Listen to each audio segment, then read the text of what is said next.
Vocês conseguem? Começa onde... Razão da fé está na página 3.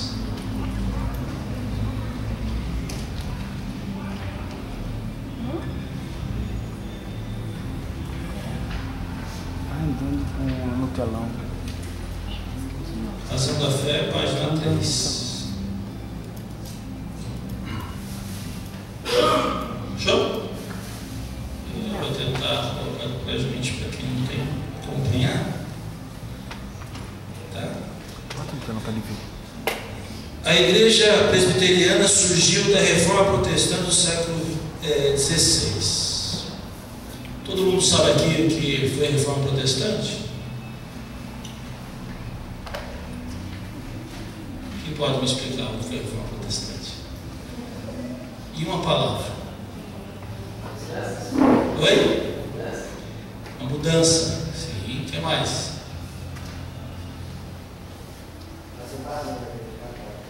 A separação da igreja católica. Tudo isso. O que mais?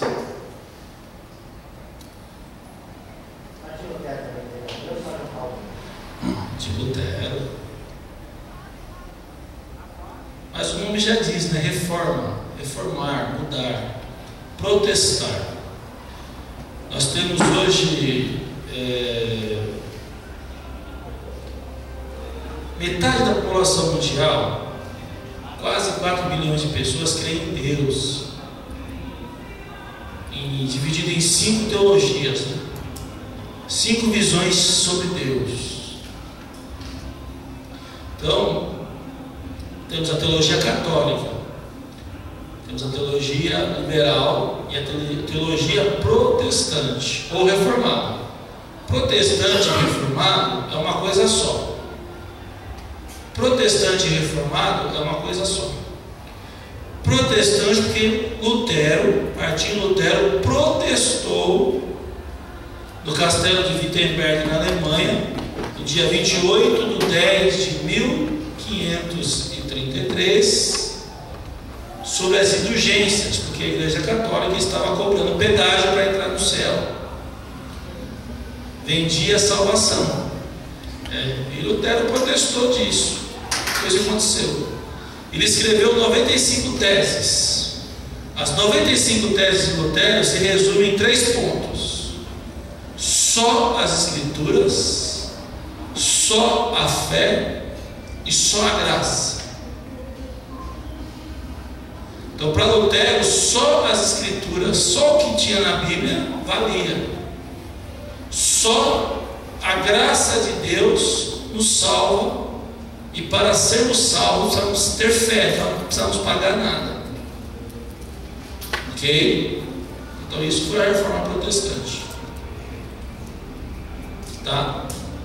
Então tem um filme muito bom, assista, que chama Martinho Lutero, novo. Não. Não estou sabendo onde que. Então legal. Mas tem um filme aí que é muito bom, chamado Martinho Lutero, assista. Quem não tiver, eu tenho. Oi, se você não tiver, né, Eduardo tem. Eduardo tem quantos filmes, Eduardo? Você tem? Quer que fala mesmo? Fala. O HD é de 1 tera cheio, só 600. Ele tem 650 filmes. Só no HD. Só no HD. Eu fiquei impressionado com o que o Claudemir tem de livro. Entendeu? Gente, não tem nenhum pau para menores de 8 anos, graças a Deus. Não tem nenhum problema. Nem terror. Nem terror, né? Não tem. É legal. É convertido a HD dele, tá? Pode passar lá que tem bênção, né? Então assista esse filme. Essa minissérie de Davi, gente, você aprende, né? Então o nosso presbítero Mauro, que está em Portugal, ele aprendeu assim, vendo filme, teologia, tá? Então o que aconteceu? Vamos falar um pouquinho de história aqui para a gente ganhar. Podemos dizer que a nossa igreja tem uma linha teológica. Se você quiser entender um pouquinho mais da linha teológica da nossa igreja, assista a outro filme chamado Rei Arthur. É um filme também novo, tem 4, 5 anos aí. vai falar sobre a divergência teológica de Agostinho e Pelágio. Então o que acontece? Agostinho e Pelágio. Então assim, para nós o primeiro teólogo foi Paulo. Depois de Paulo vem Agostinho. Depois de Agostinho, Calvino, que é o nosso personagem principal hoje. Então você que quer aprender um pouco mais, se você vir, Deus abençoar, você um dia conseguir fazer um curso básico, médio ou bacharel de teologia, amém. Mas se não dá para você, através da sua curiosidade, porque não existe avivamento sem Bíblia. Uma igreja que está avivada, os irmãos são muito assim, eles querem muito estudar a Bíblia, muito. Há uma sede da palavra de Deus, tá? Então, uma característica de uma igreja que está vivendo um avivamento é a Bíblia, é estudar a Bíblia, é querer aprender da Bíblia, ok? Então, se você estudar a história dos avivamentos da Bíblia, Josias, quando ele achou o livro e começou a estudar o livro do templo, nasceu o avivamento. Então, Paulo, o primeiro teólogo, depois Agostinho, depois Calvino. Aí havia um aluno de Calvino chamado Armínios, ou Jacobus Armínios, do século XVI e do século XVII. Esse Jacobus Armínios deu base para a teologia pentecostal, ok? E cada teologia, ela tem, a teologia católica também tem como fundamento a teologia de Agostinho. A teologia reformada protestante, Calvino, Lutero, Calvino. A teologia pentecostal, Armínios, Jacobus Armínios. E a teologia neopentecostal, né? Tem aí como seu maior teólogo Kenneth Reagan, ok? Então, às vezes você lê o livro desses caras e nem sabe que eles contribuíram, porque uma coisa é você criar teologia, outra coisa é você desenvolver uma teologia. Eu repito a teologia de Calvino, a minha teologia toda ela é calvinista, ok? Quem entende, quem estudou, quem sabe disso. A minha pregação, todo o meu fundamento é extremamente calvinista, tá? Para vocês entenderem, hoje a igreja evangélica brasileira, ela caminha em cima de duas correntes teológicas: a soberania de Deus e a liberdade do homem. Então, para quem crê na soberania de Deus, Deus tem o controle de tudo. Se não houver uma interferência divina, o homem não tem salvação. Na teologia da liberdade do homem, o homem tem que fazer alguma coisa para que ele venha a ser salvo. Então, uma igreja que tem como teologia a soberania de Deus, ela vai pregar muito a Trindade, ela vai pregar muito as manifestações do Espírito Santo, o governo de Deus, o reino de Deus. Uma igreja que tem como base da sua teologia a liberdade do homem, ela vai levar o homem a faça, jejue, se esforce, venha, aceite, tá? Que a pergunta foi essa: se Deus é tão bom, por que não salva todo mundo? Aí os teólogos respondem: porque Deus escolheu uns, outros não. Outro teólogo percebeu: porque o homem tem liberdade de escolher. As duas estão certas, as duas são bíblicas. Nenhum teólogo conseguiu explicar isso, tá? Nem nós vamos explicar, até não conhecermos. Porque as músicas da igreja, isso é muito sério, né? Então, por isso que a questão da valorização da identidade teológica, como falamos na quarta, você ter essa identidade, razão da fé, né? Por que eu estou nessa igreja? Porque existe uma ideologia, existe uma filosofia, tá? Então, a igreja presbiteriana surgiu da reforma protestante do século XVI. A reforma foi quando Lutero escreveu 90 sintéses no castelo de Wittenberg, na Alemanha, dizendo que só a graça de Deus salva, só a fé nos apropria da salvação e só as escrituras têm autoridade. Se não está na Bíblia, chuta que é macumba. É isso que Lutero falava. Se não está na Bíblia, então assistam o filme. Assistam esses dois filmes, né? Lutero, Moderno e o Rei Arthur. O Rei Arthur é muito legal. É um filme medieval, mas toda a transição do filme se desenvolve dentro dessa linha. O Rei Arthur, que era pelagiano, que acreditava que o homem tinha que fazer algo para que Deus agisse, e a Igreja Católica dizendo que Deus tem o controle de tudo, e se Deus não quer fazer, porque Ele não quer. Muito legal. Você fica, quem tem teologia fica, puxa, muito legal, tá? Aí, como continuidade, Deus levantou um homem chamado João Calvino para conduzir o seu povo de volta à Bíblia, e assim, né, nasceu a Igreja Presbiteriana. Outra coisa que nós devemos falar aqui,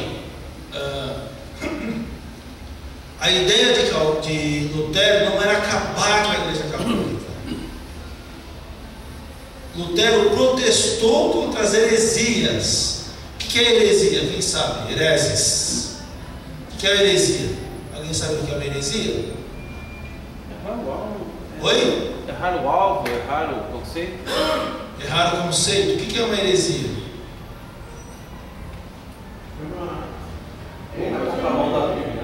Contramão da Bíblia. Mas o que é uma heresia? O que é um herege? É uma verdade que não quer dizer que é verdade, que ela foi manipulada. É uma verdade individual. É uma verdade que só você crê nisso. Você luta por uma verdade própria. É você defender aquilo que você acha que é certo, fora daquilo que é certo. É andar na contramão. Isso é uma heresia. O que é uma seita?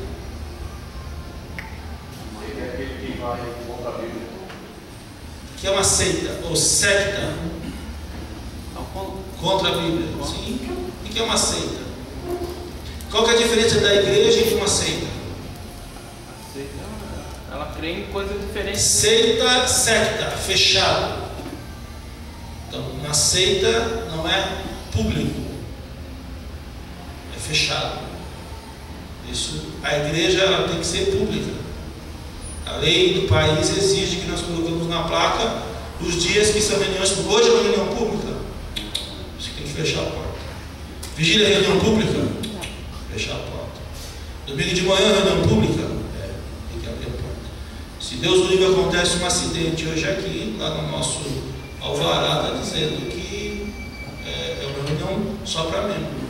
A seita não é pública, é fechada. Para você fazer parte de uma seita tem algumas condições, assim, vamos dizer, inegociáveis. Tá? Então, heresia é o ensino particular daquilo que eu acho certo, de uma verdade que é pública.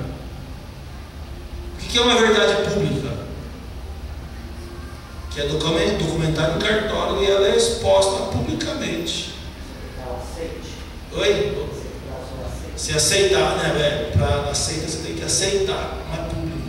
Essa é a diferença. Por isso que a igreja, onde nós ensinamos o que é a igreja é a assembleia, é a comunidade daqueles que creem em Deus e se organizam um local para fazer essa vontade. Nós fazemos muito isso. Para que você tenha essa ideia de o que você está fazendo aqui. Né?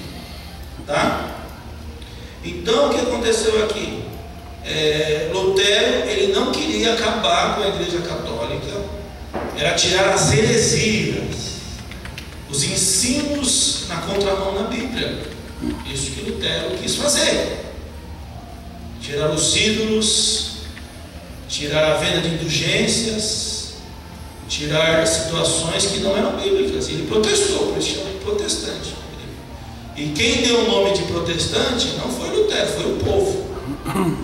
Surgiu a reforma protestante. Aí Lutero não teve jeito, teve que sair da Igreja Católica e montou a Igreja Luterana. Qual é a diferença da Igreja Luterana para a Igreja Católica?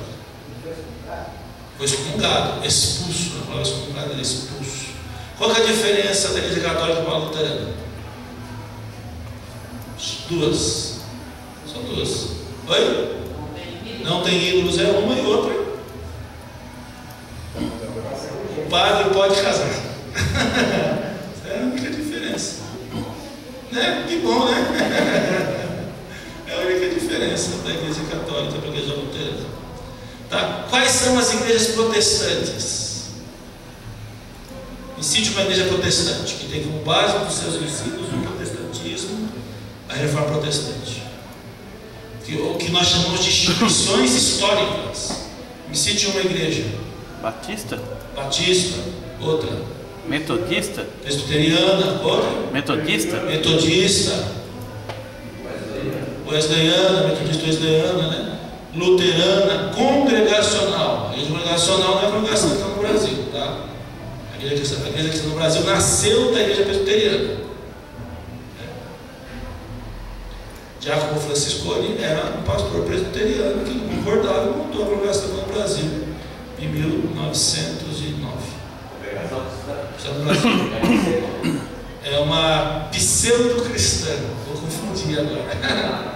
Que são igrejas pseudo-cristãs que saíram do cristianismo. A igreja se assundia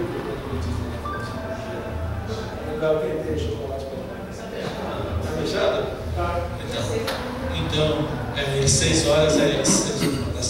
Então, Adventismo, a Ellen White saiu da igreja batista, John Smith, né, do MOB, fundou os Mormons, do Adventismo, Testemunho de Jeová, congregação que está no Brasil, nós chamamos de igrejas pseudo-cristãs, que nasceu de uma raiz do cristianismo, de uma igreja histórica, e fundaram as suas religiões com as suas bíblias. Algumas se tornam seitas. O Testemunho de Jeová mesmo, para você entrar, você tem que aceitar lá o termo deles, né?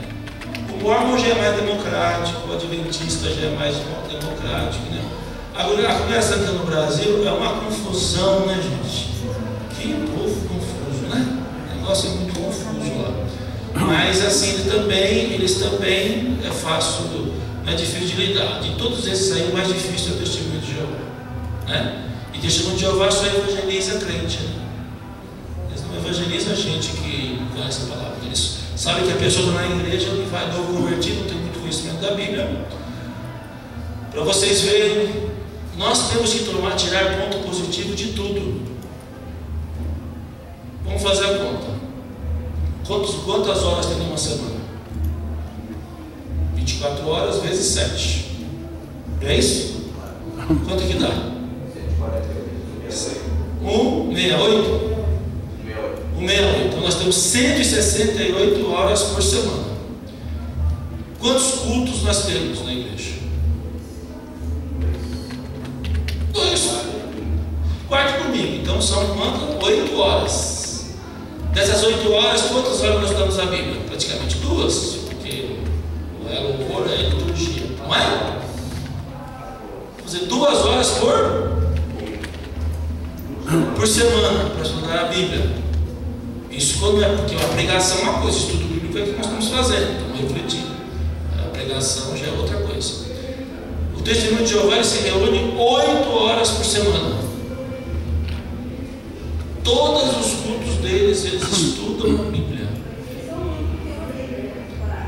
Então, não, eles têm a Bíblia própria, o Adventismo tem a Bíblia própria, o Testemunho de Jeová tem a Bíblia própria. A congregação cristã no Brasil, eles gostam muito. Eu, quando tinha livraria, vendia muita Bíblia quando Jesus falava era vermelho. Como eles compravam? Dava um grupo danado. Tem Bíblia de Jesus só era vermelho? Eles gostam demais. Não é? Jesus só era vermelho, né? Eu tenho parente, tenho gente, né? Entendeu? A Universal queria lançar a Bíblia própria aí o ICP, o Instituto de Pesquisas, né? Essas agências aí apologéticas, em cima da Universal tinha tudo para virar uma seita, a igreja pseudo-cristã. Aí o povo começou a bater muito, né? Aí eles agora estão mais. Só eles eram a igreja certa, só eles salvavam, a bênção era lá, eles iam lançar a Bíblia, né? Falando em Universal, né, gente? Essa noite foi muito difícil para nós em casa. A Betânia está enferma com uma situação na boca. A Leninha hoje foi lá socorrer a gente, juntamente com o Daniel, o dentista, queimar essa infecção com laser, né? Eu não dormi praticamente com a Betânia, ruim, né? Não dormi literalmente. Aí, santo controle, né? Aí eu peguei, O Edir Macedo e a esposa dele dando uma aula de casamento. Nunca vi. Eu acompanho o Edir Macedo, né? E ele está todo atrofiado, né, gente? A cada dia mais atrofiado. Assim, ele fala assim, né? Os ossos estavam para uma doença que ele tem. Ele fala sobre. A esposa chamou Esther, né? A esposa dele chamou Esther, ele falando da experiência dele. Achei muito legal. Ele ficou. Isso era 3 horas da manhã. Misericórdia de Deus, né? Então a Universal tinha tudo para ser uma seita e venceu, né? Passou por isso, tá, gente? Então, a ideia de Lutero não era acabar com a Igreja Católica, era tirar o que eram as heresias. Não tem muitas heresias, não é? Qual é a heresia do Testemunho de Jeová? Só 144 mil vai para o céu. Qual é a heresia do Mormon? Você pode ter 5, cada um pode ter 5 mulheres. Qual é a heresia do Adventista, né? Essa questão da purificação aqui na terra. Qual é a heresia da congregação do Brasil? Só lá que é salvo. Só lá salva. Então cada igreja tem a sua heresia. Qual é a heresia da igreja presbiteriana? Então eu também. Qual é? Você perguntar que não dá tempo, eu falava. Qual é a heresia da Assembleia? Eu falo também. Toda igreja tem a sua heresia. Por quê, gente? Toda doutrina ela deve ser fomentada com 4 ou 5 testemunhos bíblicos. Então, quando alguém vai fomentar uma doutrina ou fazer uma doutrina, o que Paulo disse, o que Mateus disse, o que João, se tiver 4 ou 5 dizer assim, afirmações hermenêuticas, que é a arte de interpretar a Bíblia, ela pode entrar como doutrina. Senão, não pode. Então, essa questão da mulher cortar o cabelo, aquilo não pode ser usado como doutrina, porque só tem um texto da Bíblia que fala sobre isso. Né? Lá em Corinto, que é honroso a mulher ter o cabelo grande, aquela coisa do só tem. Então, não podemos também confundir com costumes, né? Que cada igreja tem o seu costume, cada igreja tem a sua ética, cada igreja tem o seu dogma. Não é? Qual é o dogma da Igreja Católica? O que é um dogma? Não é dogma, não. Dogma. O que é dogma? O que é um dogma? Ponto fundamental de uma doutrina. É aquilo que resume a doutrina. O que é uma doutrina ou doutrina? Instrução. A palavra doutrina quer dizer instruir. Não é? Então, educar, catequizar. Então, o que acontece? Qual é o ponto fundamental da doutrina católica? As imagens e o poder do Papa. Para os católicos, Deus se manifesta nas imagens e no poder papal. É o dogma deles, eles acreditam nisso. Para um liberal, o que é um liberal? Quem são os liberais? Budistas, messiânicos, espíritas, islâmicos, judeus, maçônicos. O liberal é aquele que crê em Deus da maneira que ele acha certo. Então, para um liberal, um teólogo liberal, qual que é o dogma do liberal? A devoção. Quanto mais eu me aplico, quanto mais eu estudo, quanto mais eu me esforço, Deus vai aparecer. Por isso que o islâmico morre por causa de Deus, se mata por causa de Deus. Tá bom, gente? Qual é o dogma de um protestante ou reformado? Presbiteriano, batista, metodista, luterano, anglicano. Qual que é o dogma da igreja protestante? A educação. Quanto mais eu estudo, mais eu conheço a Bíblia, eu vou entender sobre Deus. Então, a cognoscibilidade de Deus, a maneira que Deus é conhecido publicamente é através das Escrituras. Por isso que todo presbiteriano, batista, metodista, luterano, congregacional estuda muito a Bíblia, gosta, porque é o dogma. Puxa, eu tenho que entender a Bíblia para poder Deus aparecer. Para um pentecostal, Deus é amor, Brasil para Cristo, Assembleia de Deus. Não é as igrejas que tem lá, a igreja pentecostal. O dogma é, quanto mais eu me emociono, mais a minha emoção recebe virtude, Deus se manifesta. Por isso que um crente pentecostal pula, berra, grita, chora, se bateia. É o dogma. Para eles é aquilo ali. E para um neopentecostal, universal, Universal, Renascer, Internacional da Bíblia, Mundial do Poder de Deus, etc., Deus está no exercício da fé. Quanto mais eu tenho fé, eu prospero e tenho saúde. Então, são dogmas. Então, Lutero não queria acabar com os dogmas da Igreja Católica, Lutero não queria acabar com as doutrinas, porque até um ponto a doutrina católica, o que aconteceu? Vocês sabem que a Igreja Católica surgiu no século III com Constantino. João foi o último apóstolo a morrer. Depois de João ficou Policarpo. Depois de Policarpo não ficou ninguém. Dos anos 100 até os anos 250 não teve ninguém que militasse pelo Evangelho. E aí o que aconteceu? Perdeu essa identidade. Aí Constantino politicamente colocou como sede do cristianismo Roma. Aí Constantino, como era muito político, começou a permitir que as pessoas que frequentassem a Igreja Católica Apostólica Romana, viessem com seus ídolos pagãos. Então, o primeiro ecumênico que teve foi Constantino. Aí as pessoas vinham para a igreja cristã sem transformação, que era algo que Paulo exigia. Paulo exigia muito forte que para que a pessoa frequentasse a igreja, ela teria que deixar os seus maus hábitos, os seus vícios. E Constantino não se preocupou com isso. Então, quando Lutero reformou a igreja, a ideia dele era acabar com a heresia. Então, Lutero, o que ele fez? Ele prestou um grande serviço para a humanidade. Por quê? Porque até então, o Estado, religião era uma coisa só. Quem mandava no Estado, na política, quem influenciava a vida do homem era a Igreja Católica. O Papa tinha o poder, é o dogma. Ele herdou de Pedro o poder, então ele mandava e desmandava. Oi? O Papa ia para as guerras na frente, era um negócio muito forte. Por quê? Quando surgiu o cristianismo, as filosofias orientais já existiam há séculos, gente. Já havia China, já havia os egípcios, babilônicos, né? Já havia quando Cristo veio, né? Ano Domini, há 2000 anos atrás, muitas religiões já haviam, muitas filosofias e culturas já haviam. Jesus veio trazer a cultura do reino, a cultura dos outros povos. Então, o poder do cristianismo foi tão grande, e esse poder foi na mão do Papa. E o Papa mandava, desmandava na humanidade. Lutero enfrentou o poder papal, venceu, e alguns políticos da época aproveitaram esse momento de fragilidade do catolicismo para apoiar Lutero. Aí deu-se início à reforma industrial. A reforma protestante, por isso que o Islã odeia tanto o Ocidente e o cristianismo, porque o cristianismo deu start à reforma industrial, ao capitalismo, que o governo de Deus não é capitalista. Amém? Vou falar uma coisa muito séria aqui. Tem a Maneli, o agente fiscal, hoje tinha Claudemir, graças a Deus, para não ensinar heresia.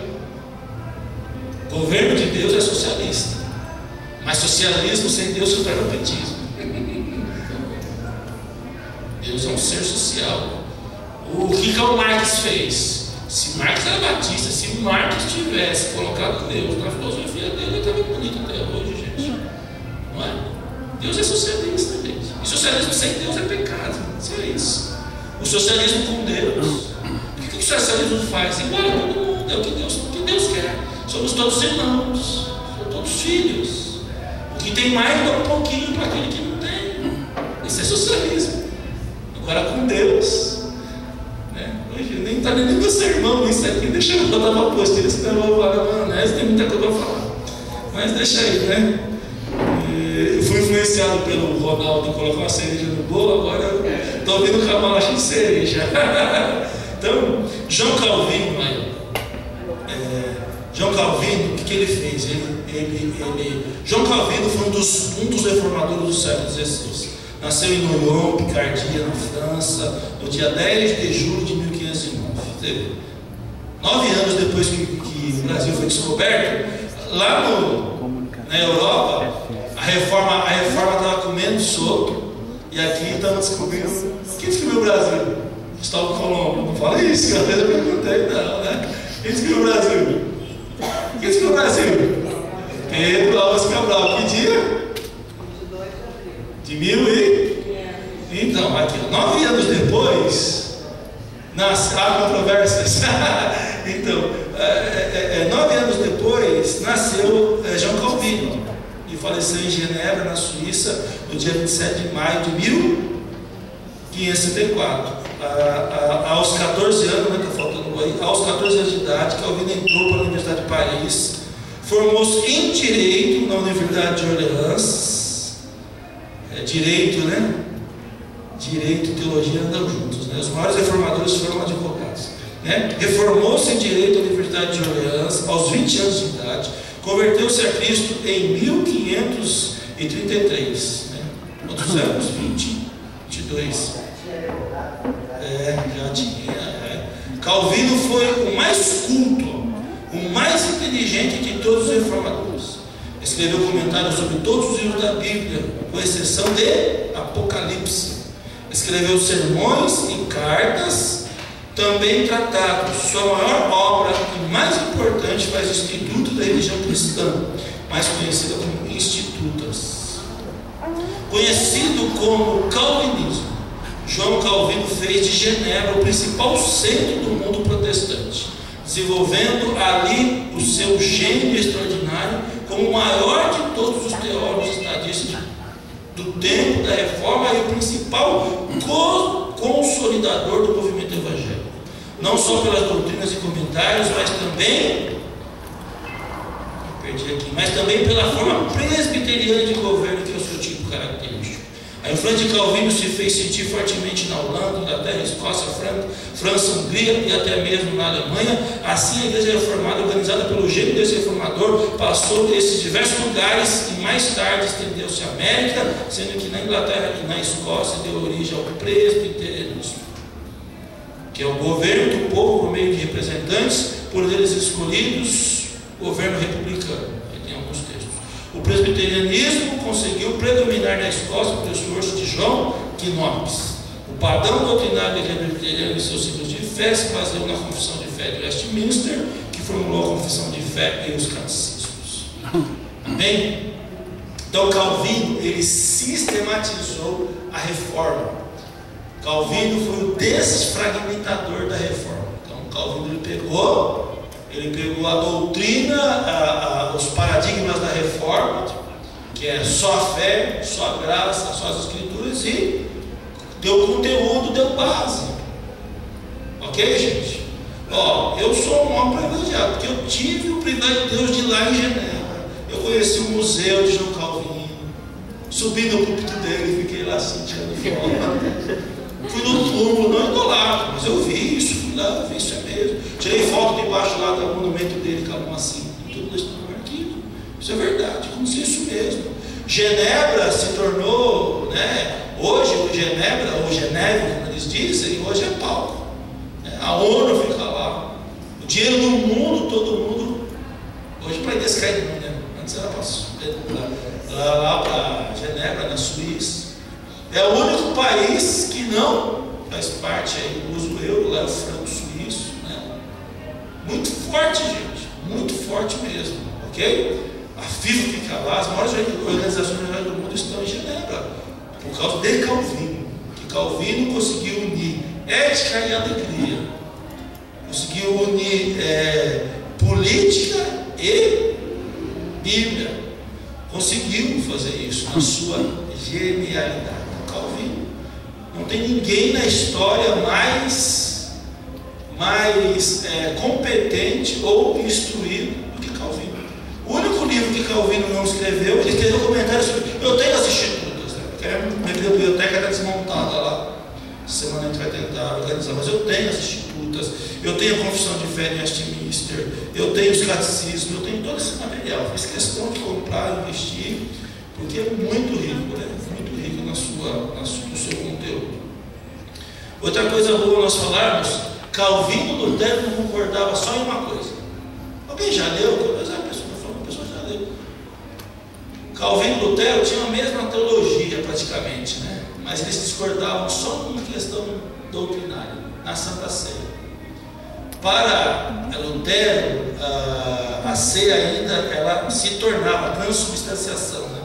Para Lutero, a ceia, quando tinha a Santa Ceia, porque tanto Calvino como Lutero concordam que o principal culto do cristianismo é a ceia.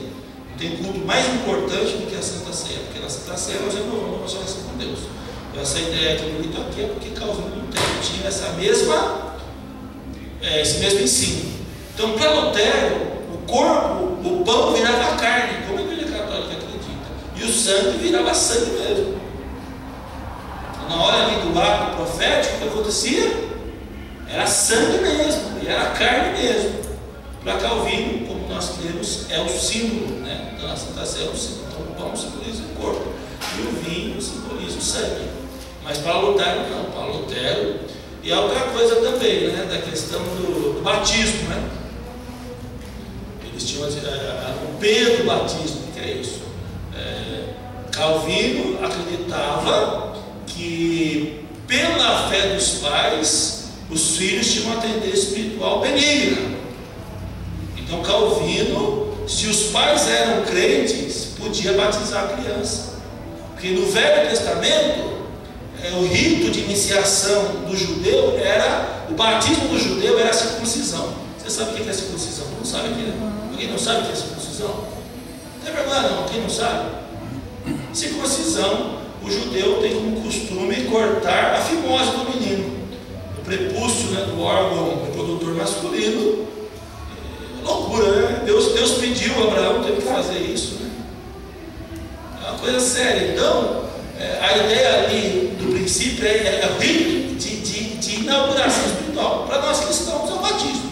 O batismo é o ritual onde a pessoa ela inicia no cristianismo. Então Calvino entendia que, porque a igreja tem autoridade, como isso tem ontem, de ligar na terra e desligar na terra.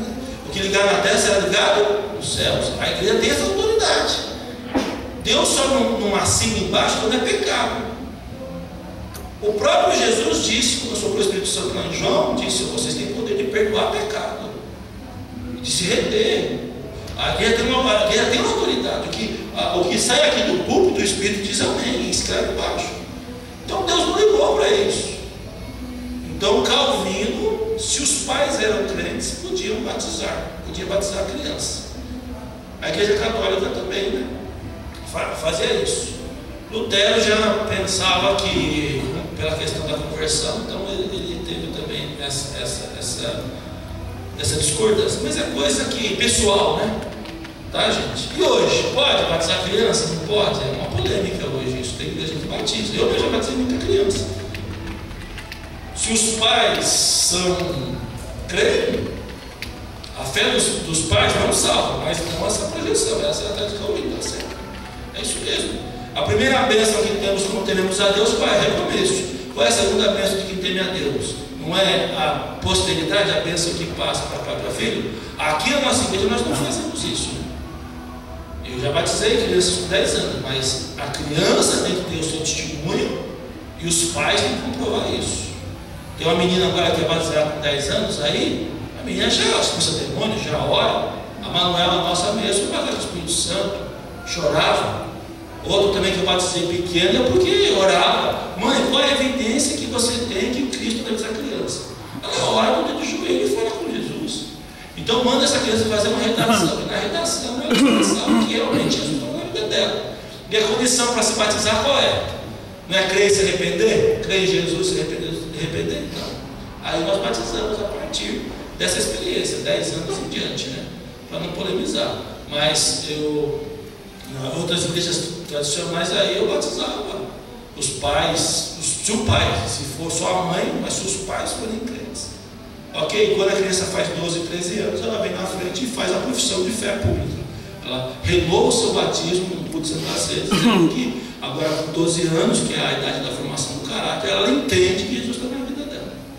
Amém?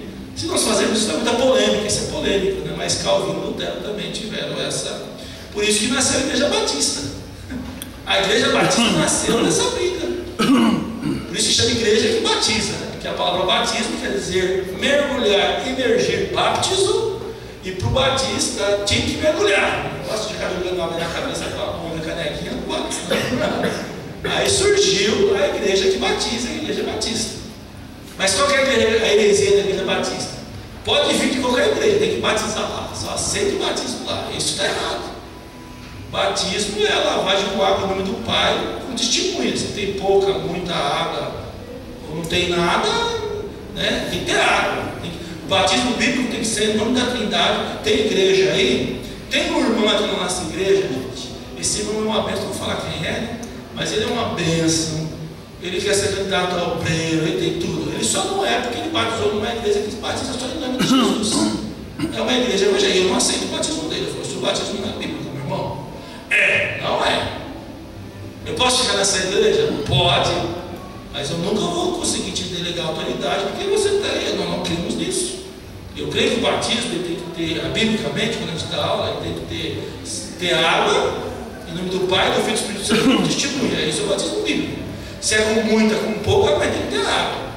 E tem que ser em nome da Trindade, do Pai, do Filho e do Espírito Santo. O batismo dele só é em nome de Jesus. Ele veio de uma igreja evangélica, que eu vou falar o nome para mim. Depois, se você quiser me perguntar se está gravando ou transmitindo, falando publicamente, não sei quem está me vendo, né? E hoje a gente tem que vigiar. Ok? Você pergunta o que eu falo, mas tem uma igreja que só batismo de Jesus. Esse batismo não é bíblico. Eu provo isso e a Bíblia mostra isso. Tá bom, gente? Oi? Trindade com testemunho. Então, outro dia o irmão chegou e eu me batizei sozinho lá da minha casa. Ele tem testemunho, a bênção de Deus da igreja, meu irmão.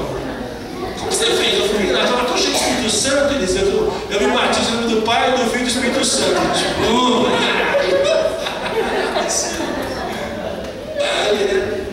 E todos que vêm da tua igreja também eu tive experiência, que a pessoa achou que o seu batismo não valeu.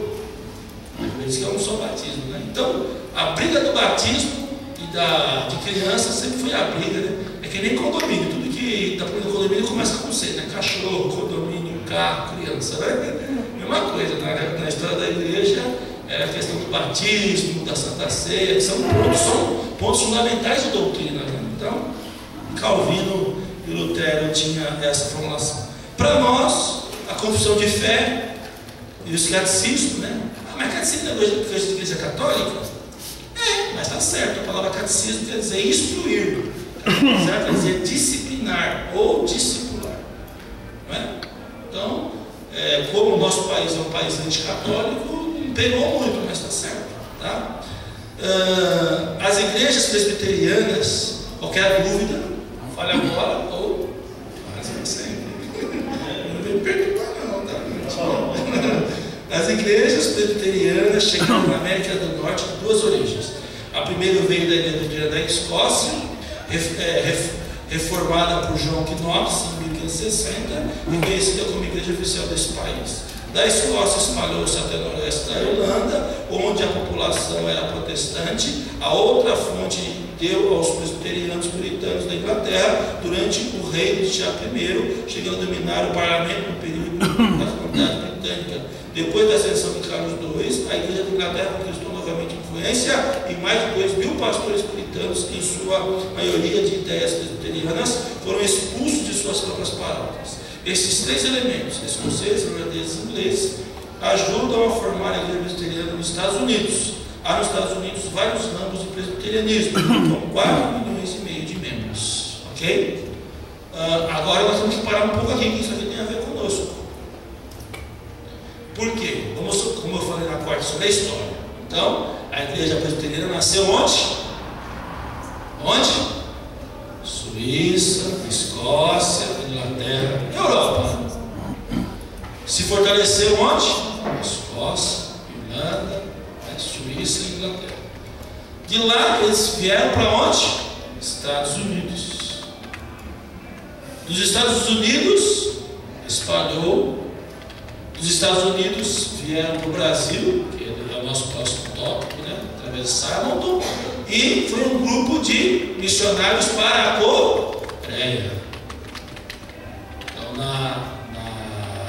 os japoneses, no fim do século XX, né? Ou melhor, no no século XIX, século XX, quiseram tomar Coreia. Os japoneses.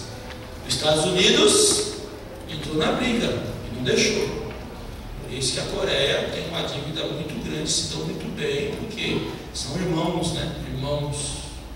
Porque os Estados Unidos defendeu a Coreia dos japoneses. E com isso, Cruz Vermelha, Exército Salvação e vários outros segmentos evangélicos foram para a Coreia.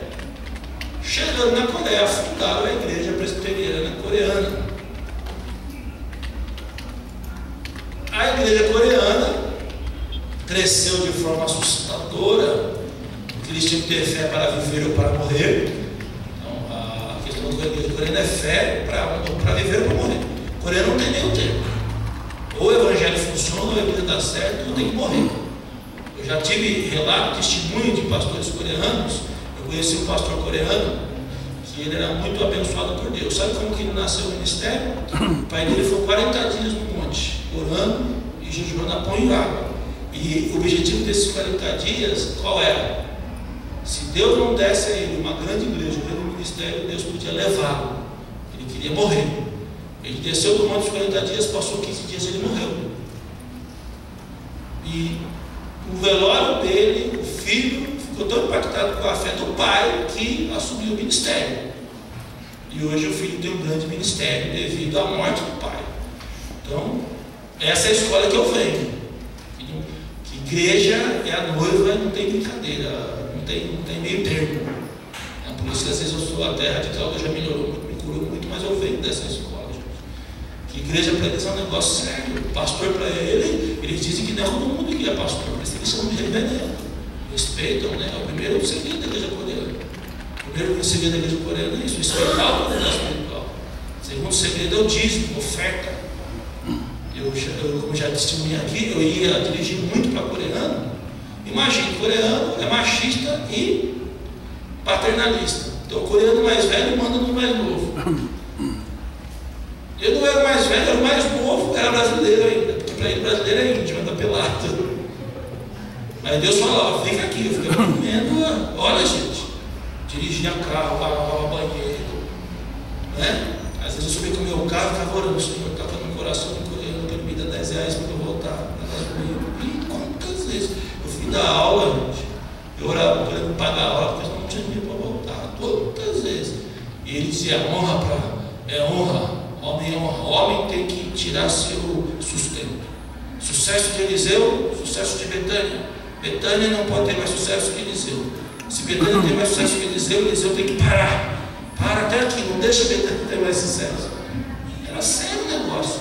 O homem sentava na frente, andava na frente, a mulher atrás, a mulher ia, isso, sabe o que eu estou falando? Gente, é um negócio assim sério. Então eles iam no banco. O Mozanier Eliseu, Mozanier pastor, Mozanier pede para a caixa, que eles não falavam português direito, e eu não falava coreano, mas eu entendi, acho que o Espírito Santo, né? Que eu falava para o caixa, eles querem nota nova, nota que nunca ninguém usou.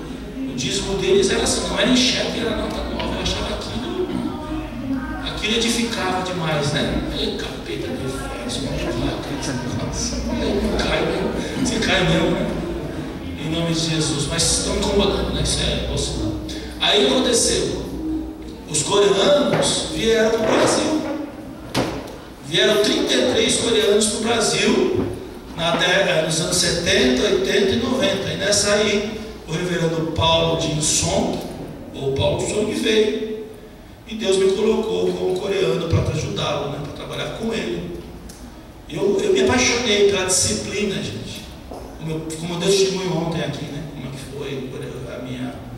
Quem me ordenou pastor foi os coreanos. A disciplina. Então nós somos filhos da igreja coreana.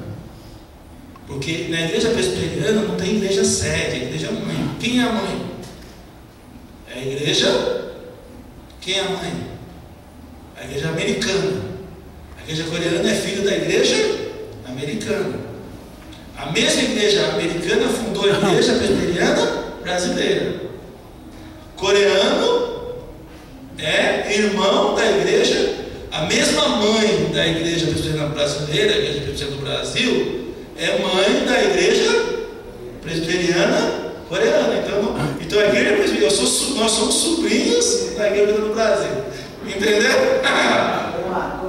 É família. É família. É uma família. Então, quem é a nossa igreja avó? A igreja da Europa. É a mesma história da nossa família. Então a igreja presbiteriana nasceu na Europa, veio para os Estados Unidos, dos Estados Unidos foi para a Coreia, da Coreia veio para o Brasil.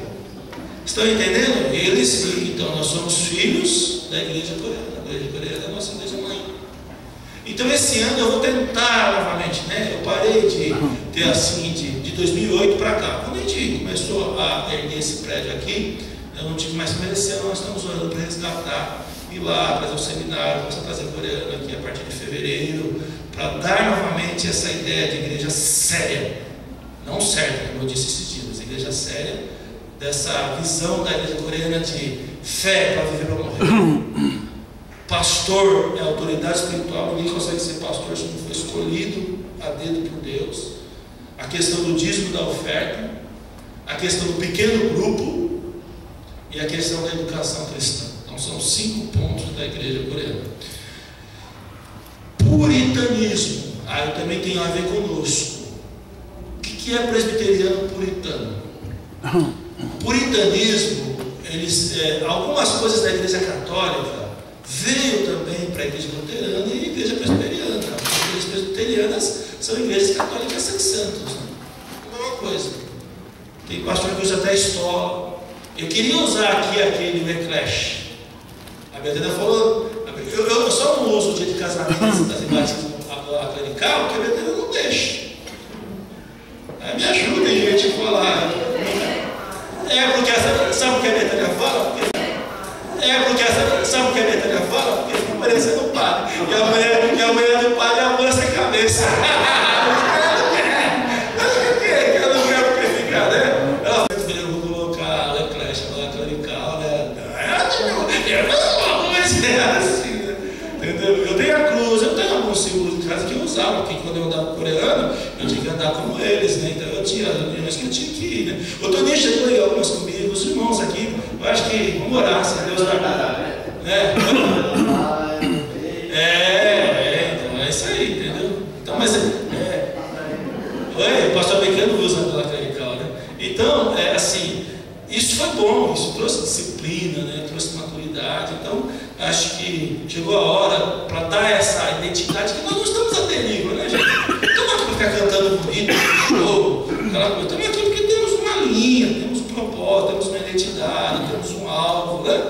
O homem sem identidade, ele não tem propósito. O homem sem propósito não vai a lugar nenhum. Ele fica atirando para todo lado, atirando para cá. Vamos fazer a igreja de célula. Vamos fazer a igreja disso. Está dando certo aqui. Vamos fazer a igreja daquilo. Vamos fazer isso aqui. Vamos fazer propósito. Vamos fazer a igreja com casais. Vamos trazer isso para cá.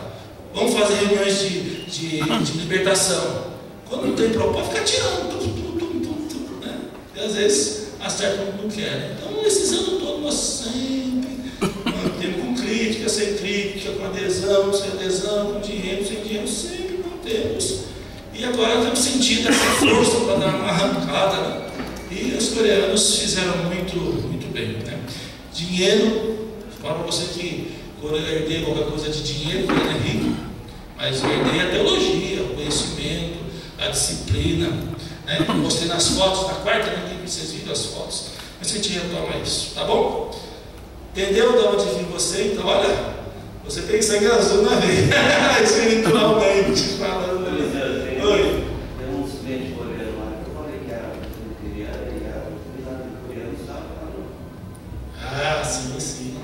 Que eles foram um rapaz novo lá que vai na coreana católica.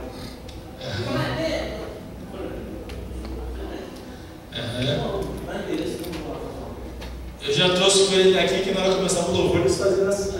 Eles não gostam de bateria. Ó, você vê, né? Eu recebi uma profecia na minha vida que Deus ia me usar para avivar. Deus me usou mesmo. Amanhã nós vamos falar para avivada. Por que colocamos avivada no presbiteriano? Isso foi uma revelação dada pela irmã Joconda. A a falecida irmã Joconda, que Deus ia me usar para avivar um povo. E é isso mesmo. E Deus me usou. Hoje tem a igreja presbiteriana coreana brasileira, que elas estão brasileiras por causa da minha vida. Deus me usou para aquilo. Então hoje esses coreanos batem palma, falam línguas, expulsam o demônio. Eu dirigi uma igreja presbiteriana coreana que tinha cruz. A primeira igreja coreana que eu dirigi tinha cruz, era banco, era aquela coisa bem formal mesmo. Uma vez entrou uma mulher com uma criança assim na igreja, irmãos. Quando ela entrou, parecia a família Adams, com a casinha, acho que um morceguinho em cima, mas pesou o culto, né? Eu fui pregar pesado o culto. Eu falei, Deus, tem alguma coisa escondida aí. O coreano sentava aqui na frente com a família dele, né? E eu falei, irmão, você quer receber uma oração por imposição de mãos? O coreano não tinha muito esse costume. Eu falei, olha, eu gosto de orar por imposição de mãos. Aí o coreano falava, evangelista ora forte, pode vir. Tudo que eu fazia, que ele falava que eu falava forte, que eu orava forte. Aí fez aquela fila. Aí eu vi aquela senhora, não esqueci nunca o nome dela, Dona Luzia. Ela falou, minha filha tem problema psiquiátrico com o pastor. E às vezes ela em casa, ela faz algumas coisas assim, fica boa, sai na rua. E eu orei por aquela menina, muita fé. Eu orei com muita fé, não aconteceu nada. Aí na hora que ela estava saindo assim, chegou no meio do corredor da igreja, eu falei, senhora, a senhora quer que eu faça oração pela senhora? Ela falou, podia orar por mim, né? Na hora que eu coloquei a mão nessa mulher, né? Desceu um demônio ali. Essa mulher fazia assim com a perna, deitada no chão, pulando. Eu lembro que o Walter Suíço segurava, sabe quando deixa as mãos dentro do demônio? O demônio não estava tentando. Essa mulher puxou minha gravata, eu dei de casar a cara no chão. E o coreano parecia que veio barato, subiu no púlpito e ficou lá assim. E eu, meu, mas que briga que foi aquele demônio. Depois daquele o coreano ficou assustado. Coreia, é assim, não costuma ter isso em Coreia. E eu, mas eu sei, tem né? Evangelista, se acompanham, né? Irmãos, essa mulher começou a frequentar a igreja. Ela chegava na igreja, parecia que descia o inferno. E Deus estava querendo trabalhar com o coreano, né? Com o coreano. E Deus fez uma obra muito grande na vida dessa mulher. Nós conseguimos entrar numa comunidade. Foi uma porta de Deus, né? Deus tem. Aí o coreano começava a orar, acho que a mãe lembra disso. E eu orava, sabe como é que eu oro? Eu não mudei nada, gente. Eu era mais magro, eu parecia um ninja. Assim, eu desci do púlpito com uma cartinha assim, pá! Hoje não dá mais. Não é redição também. Sempre foi assim. Bateria, tinha que tirar a bateria, porque começava a sair, derrubando tudo, gente. Aí o coreano começou a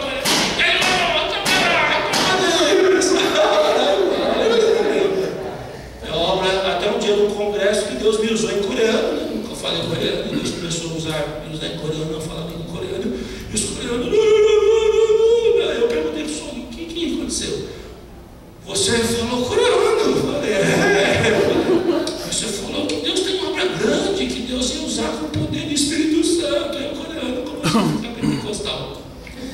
Agora do Senhor, né? Então, foi uma experiência muito grande. Então nós temos esse DNA, essa raiz no nosso sangue, né, espiritual, que eu acho que está na hora. Vamos ver, vamos orar. Valdemir até falou, bispo, será que está na hora de trazer as coisas de volta? Vamos orar, Valdemir. Vamos orar porque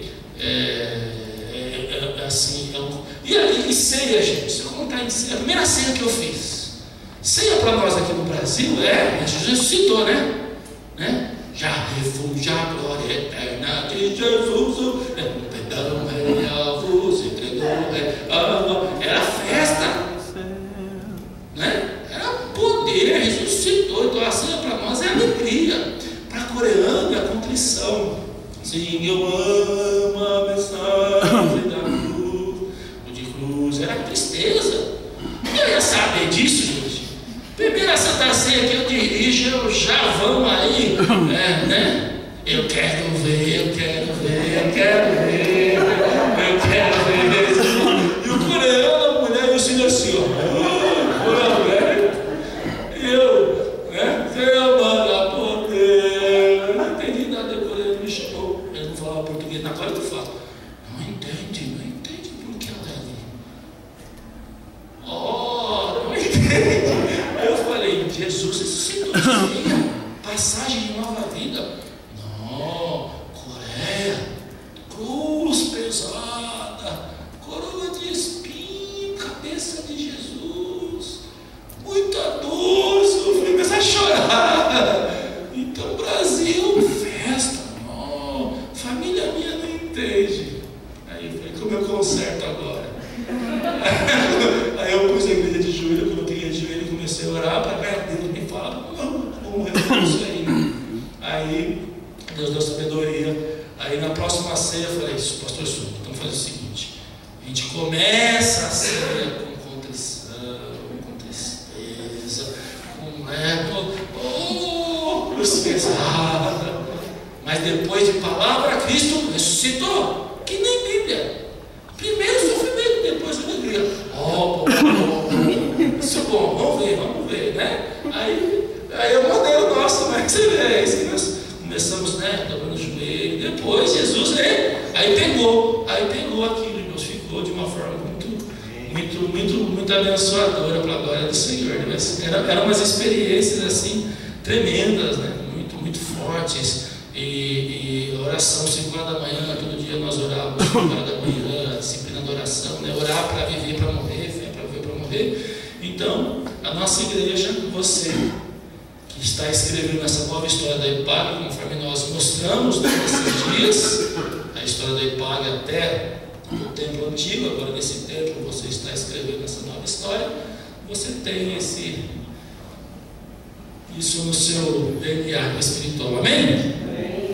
A obra presbiteriana do Brasil foi iniciada pela Igreja Presbiteriana dos Estados Unidos, na América, a Igreja do Norte, cuja Assembleia Geral organizada em 1789. A ajuda de missões estrangeiras dessa igreja, criada em 1837 e sediada em Nova York, inicialmente enviou missionários à Índia, Tailândia, China, Colômbia, Japão. O Brasil foi o primeiro país a ser contemplado com a chegada do reverendo Asbel Green Simonton em 1859. Então o presbiterianismo chegou no Brasil em 1859. Tá? A missão brasileira foi conhecida como Brasil Mission.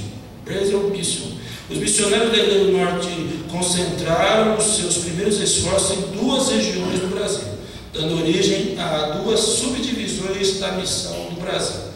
Missão do Brasil Central Brasil Mission, abrangendo Bahia, Sergipe, Missão do Sul do Brasil, Sul do Brasil Missão, que ia desde o Rio de Janeiro até Santa Catarina. Na segunda metade do século XIX, 1859 a 1900, a PCUSA enviou ao Brasil cerca de 55 obreiros, incluindo missionários, suas esposas e missionárias solteiras.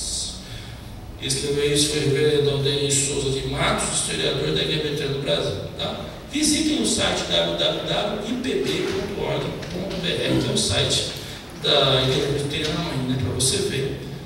Vocês sabem que a Igreja Presbiteriana do Brasil é dona do Mackenzie, né? Tá? Vocês sabem que nós temos bolsa, cara.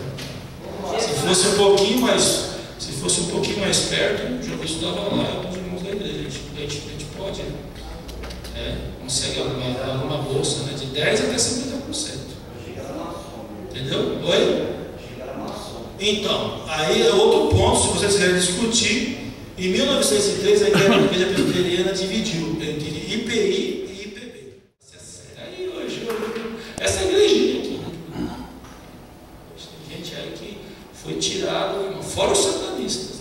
Nós temos uma família aqui que frequenta a igreja, que o seu pai era satanista. Era ali de São Cipriano, aquela coisa toda. Eu estava lá, com a ética e a alegria. Tá bom, gente? Então, a maçonaria trouxe o Evangelho do Brasil e é o que é. E eu não escrevi isso aqui, na história da Igreja Presbiteriana tem, né? Chegou uma hora, houve uma divisão na Igreja Presbiteriana porque aderiu ou não à maçonaria. Por isso que dividiu IPB e IPI. Né? A Igreja Presbiteriana Independente, ela tem a maioria dos seus membros maçons, ela aceita a maçonaria. Porque a maçonaria, ela tem níveis, né? Então tem um nível que é fraternidade, que é clube, é muito bom, né? Aí de um nível para lá começa a entrar essa questão do ocultismo, que é satanismo, etc. Tá? Bom. Um irmão nosso aqui, querido, ele estava entrando nessa, né? Me convidaram para ir numa reunião. E eles procuram gente, os critérios para ser maçom são muito fortes. Primeiro, não pode ter divórcio, tem que ser casado uma vez só, não pode ter dois casamentos. Eles mapeiam a vida da pessoa, né? E essa corrente da fraternidade.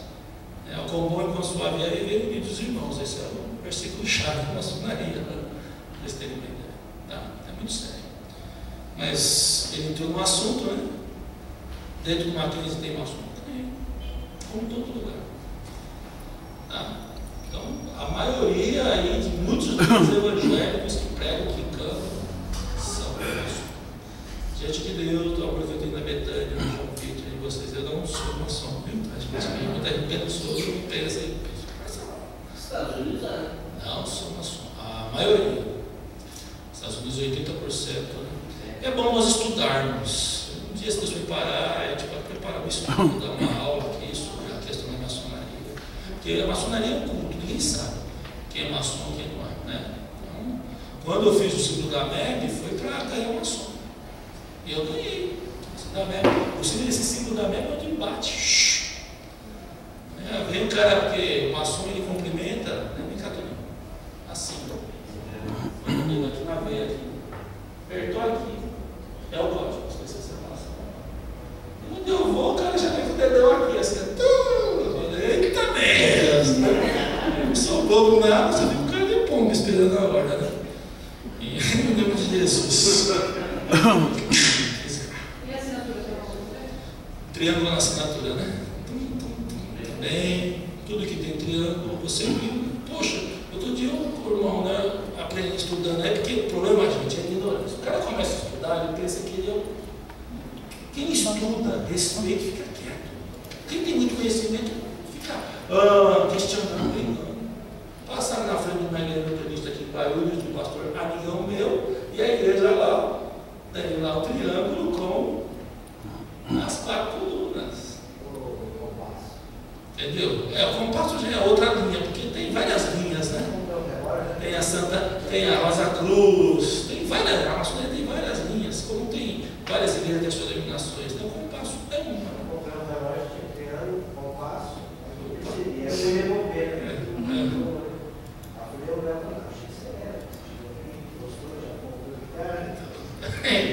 Entendeu, gente? Tá. Então tem uma igreja em Guarulhos que quem construiu aquela igreja é uma igreja antiga, não vou falar o nome, vocês vão lá ver. O povo brasileiro vai lá, mas você não percebe, não vou falar o que é, mas é uma igreja em Guarulhos cristã, que quem construiu aquele prédio foi a maçonaria para eles. E a igreja. Oi? Então, seu avô era. Então, eu já preguei naquela igreja, eu entrei lá, li tudo lá, falei, eita Deus, né? Vamos lá, né? Vamos fazer a avanço. Tem uma igreja em Guarulhos, muito abençoada, e quem construiu aquela igreja aqui foi a maçonaria. Porque o pastor era maçom e está lá, tempo bonito, e Deus usou ele para abençoar o justo, e que vem. Entrevista, estou na página 4, extraído da revista Ação Missionária, Publicação das Juntas Missões Nacionais da Igreja Presbiteriana do Brasil, extraí isso aí, tá bom? Asbel Ben Simon nasceu em 1833, morreu em 1867. Chegou no Brasil em 1859, fundou a Igreja do Rio de Janeiro, o jornal Imprensa Evangélica, o Presbitério do Rio de Janeiro e o Seminário Primitivo. Tá? O Simon foi muito usado por Deus, viveu aí 30 e poucos anos, morreu do malária, morreu com doenças brasileiras. Tá, gente? Tá? Teve um casal aqui na igreja. Eles estão até aqui hoje, não estão aqui. Que eles um dia me pegaram daí e falaram, você é maçom. Eu tive que provar para esses irmãos que não era. Aqui, irmãos, eles não estão aqui, mas são amigos, estão aqui, são membros. Mas aqui a nossa igreja a nossa igreja, irmão, aqui, ó, aqui dentro, aqui. Aqui, irmão, pegou, me sentou e me bispo, ó. Diante de Deus, diante da sua, não era bispo na época, era pastor. Diante de Deus, diante de Deus, sei. E me começaram, eu falei, meu Deus, será que. Fiquei preocupado, porque eles começaram, né, a cuidar. E eu nos respondo uma coisa: a permanência nossa na igreja vai ser essa. o senhor é maçom? Eu falei, por quê? Não, porque nossa família é maçom, nós temos muita influência, né? E aquele símbolo da missão incomoda. O senhor gosta de falar com Deus como um grande arquiteto do universo, o senhor é trinitariano radical. Eu só nunca vi o senhor abrir o culto com o Salmo 133, senão eu já tinha ido embora.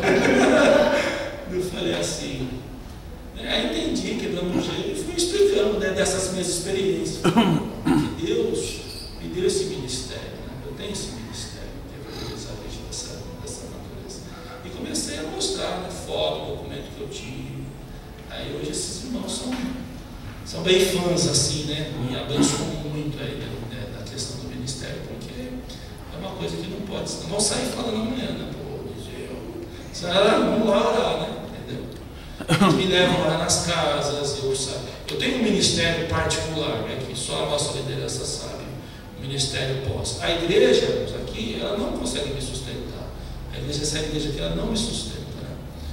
Não consegue. Então, que Deus, o meu padrão de vida, o que Deus me dá, é o meu ministério mesmo. Deus tem um ministério comigo, Ele me supre, Ele me abençoa, né? Porque aqui a gente faz algo por amor mesmo, por dedicação, por zelo, por chamado, porque o sucesso do nosso trabalho às vezes está até fora daqui, né? Os frutos que nós damos fora. Por isso, irmãos, que não é uma coisa assim, vamos dizer assim, brincadeira, é ideológico, é filosófico. Isso aqui, a questão do presbiterianismo aqui é uma coisa de ideologia, nós decidimos isso. Podíamos ser batistas. Quando eu chego, eu mostro meu currículo. O pessoal sabe disso. Eu tive proposta de ganhar 15 mil por mês em igreja, 20 mil, 50% da arrecadação. Igreja do Nordeste, Igreja do Sul. O pessoal sabe, eu falo isso como panoriano, né? Mas o nosso negócio é ideológico, é filosófico, não é estar aqui por status, não é porque nós cremos, acreditamos que esse negócio é bom, é saudável. Amém, irmãos? Os nossos obreiros já passaram por isso. Não estão lá, não estão aqui, porque eles já passaram por essa sabatina, passaram por esse curso. Ok? Que nem daqui, olha, daqui a gente tem obreiro, glória a Deus por isso. Okay? Daqui que vai ser os pastores, os presbíteros, né? Daqui, daqui de nós, aqui, depois nós vimos aqui de povo, não sei aqui os sucessores dessa arte, né? Vamos ter mais 20 minutos. O modelo presbiteriano de governo eclesiástico. Isso interessa para nós. O que eu falei até agora foi história e conhecimento. Agora, esse é o DNA. Porque o que interessa para nós no presbiterianismo não é a liturgia, não é a herança histórica, não é o patrimônio teológico, isso é público. O que interessa para nós é o modelo de governo. Porque não existe modelo de governo eclesiástico mais saudável e coerente do que o presbiteriano. E eu vou falar por quê, tá? Porque baseia seu sistema de governo nas práticas primitivas de um governo coletivo local, formado em conjunto de presbíteros. Esses oficiais são chamados anciãos ou presbíteros.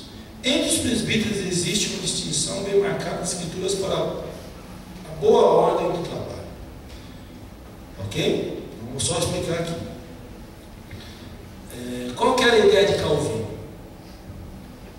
Puxa, na Bíblia inteira, nunca ninguém governou o povo de Deus sozinho. Essa foi a ideia. O governo bíblico não é episcopal. Um manda, o assédio manda.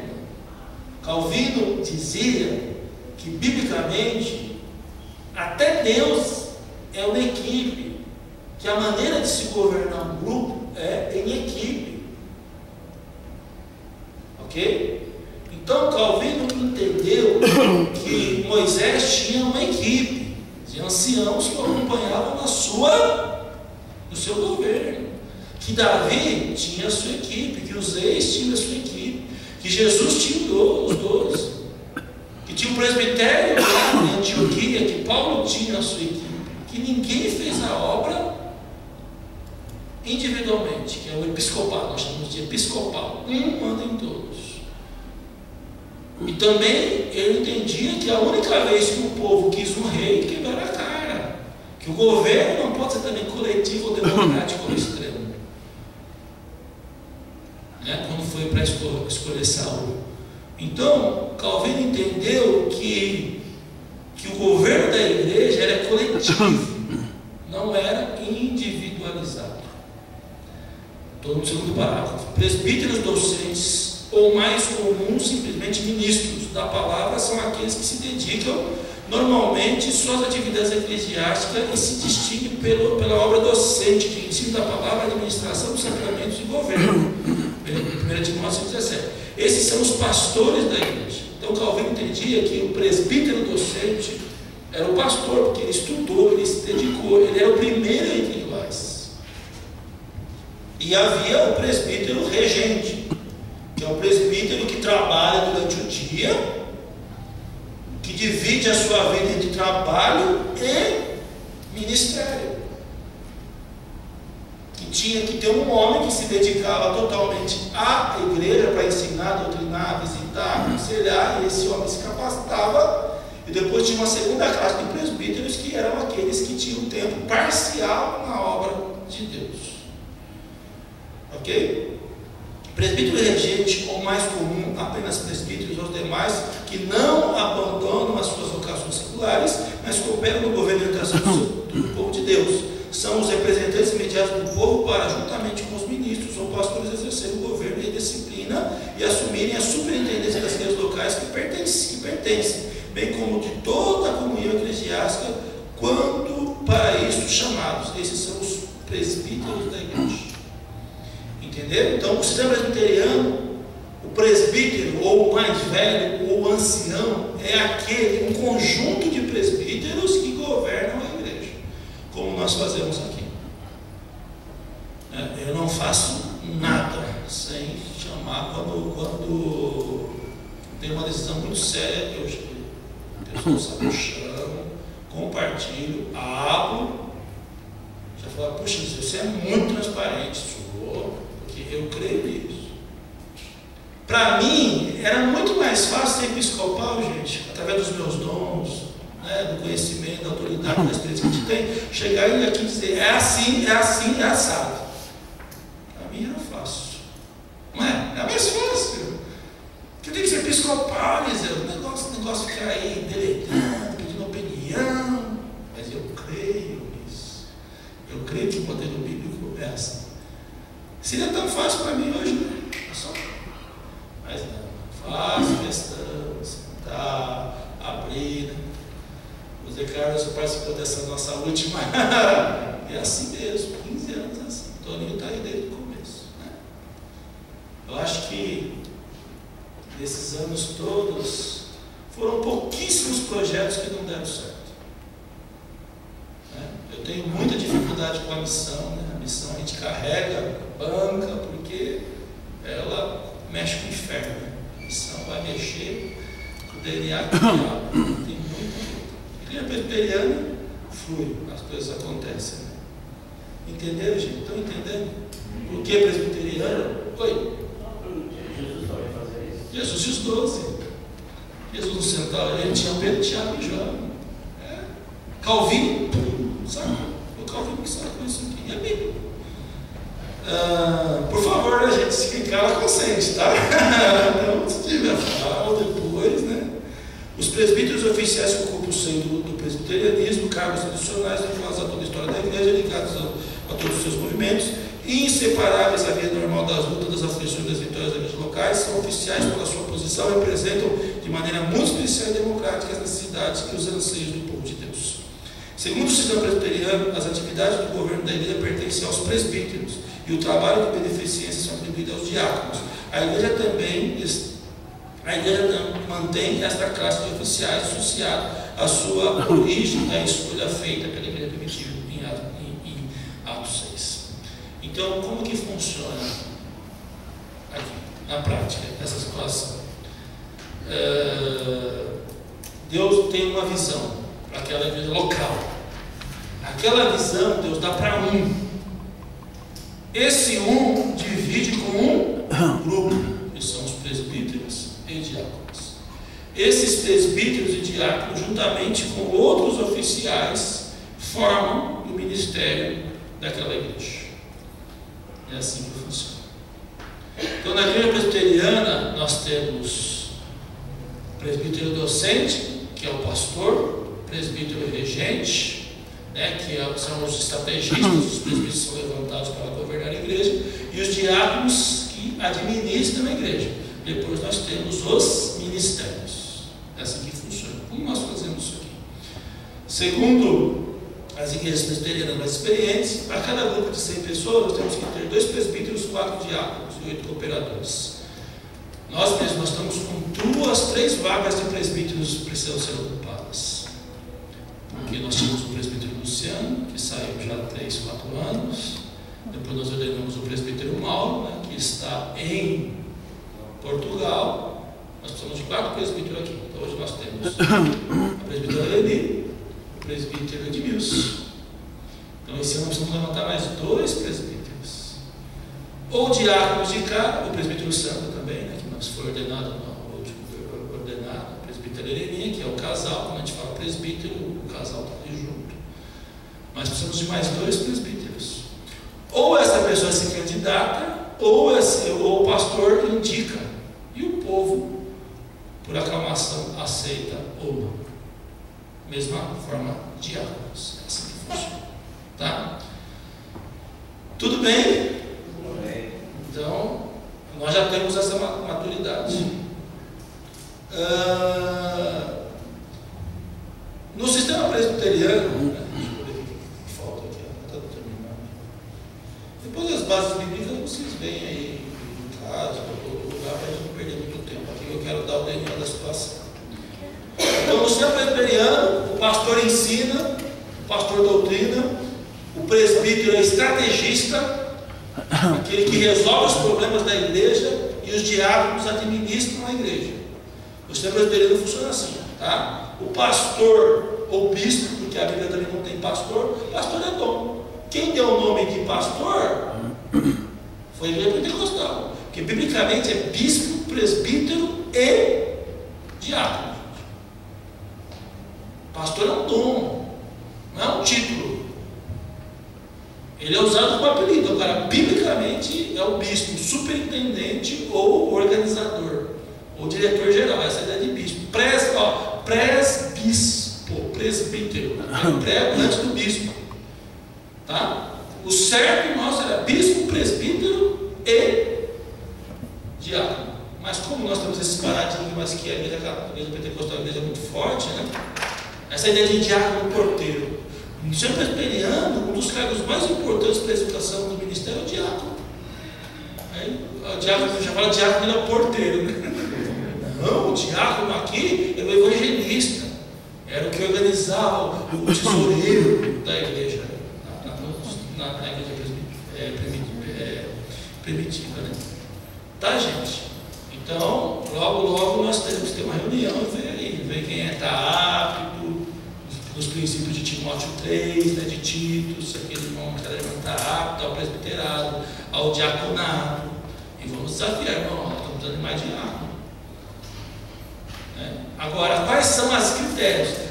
Não podemos ordenar um presbítero, uma presbítera, um diácono e uma diaconisa se não participa da vida diária da igreja. Não tem como. O primeiro teste é esse: o cara tem que ser um cara regular na igreja, né? Aí sim. E o critério na igreja presbiteriana para ser pastor? Mesma coisa, o cara quer ser pastor é vocação, pastor é dom. Eu estou sentindo chamado para ser pastor. Primeiro, um casamento sólido. Segundo, tem que conhecer as teologias. Um pastor tem que ter no mínimo um curso básico de teologia. Tem que ter no mínimo, não precisa ser bacharel, mas pelo menos, né, para ele não falar besteira. Tem que ter no mínimo. O pastor Edson lá, porque tem um pastor nomeado e tem um pastor ordenado. Nós nomeamos o pastor Edson lá para a primavera, porque ele ficou devendo para nós um curso básico de teologia. Só ordenamos quando ele concluiu o curso, né? Curso básico, pelo menos de 6 meses, um ano. Né? Pelo menos um curso básico de teologia tem que ter. Tem a cultura teológica, saber a história da igreja, saber a introdução da Bíblia, saber a teologia sistemática. Você sabe ser bacharel, né? Então, o cara fica 6 anos do seminário estudando, Jesus volta e ele fica estudando ainda. Tem que ser prático, né? Porque é vocação, né? Tá? Tudo bem? Agora vamos dar a prática para encerrar. Governo eclesiástico, presbiterial. Alguns governam todos na própria congregação local. É o sistema representativo, ou seja, a própria congregação escolhe os que vão governar. É também o sistema bíblico de governo da igreja estabelecido nos princípios de Atos 14:23. Assuntos da igreja eram tratados em concílios chamados pelos apóstolos e pelos presbíteros. A igreja presbiteriana recebeu esse nome na época da reforma do século XVI, devido ao seu sistema de governo adotado, o governo dos presbíteros. Então, por que a presbiteriana? Porque, se perguntar para você, por que a sua igreja é presbiteriana? Porque o mais velho cuida do mais novo, porque quem governa é um grupo. O pastor é o líder, é o chefe, é quem mais, é o diretor, é o presidente, mas quem governa a igreja é um grupo de pessoas. Tá? O pastor é chamado presbítero docente, aquele que se prepara para o ensino, e o presbítero é chamado presbítero regente, aquele que auxilia no governo. Pedro e João são chamados também de presbíteros. Está entendendo? Agora, aí tem o esquema, né? Igreja local. Cada igreja local tem o seu governo próprio. Como o Senhor nos abençoou muito, o que eu fiz? Nas igrejas presbiterianas tradicionais, IPB, IPI, IPU, IPR, IPB, Igreja Presbiteriana do Brasil, IPI, Igreja Presbiteriana Independente, IPU, Igreja Presbiteriana Unida, IPR, Igreja Presbiteriana Renovada, IPF, Igreja Presbiteriana Fundamentalista. Quem governa a igreja é um conselho formado de presbíteros e diáconos.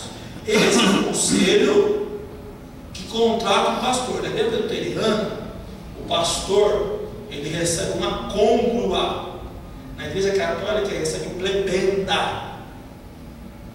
O que é côngrua? Congratulação para o serviço religioso prestado à comunidade. Então, na igreja presbiteriana tradicional, o pastor tem um currículo. E ele vai naquela igreja. O mandato do pastor demora 4 anos. Eu termino esse ano.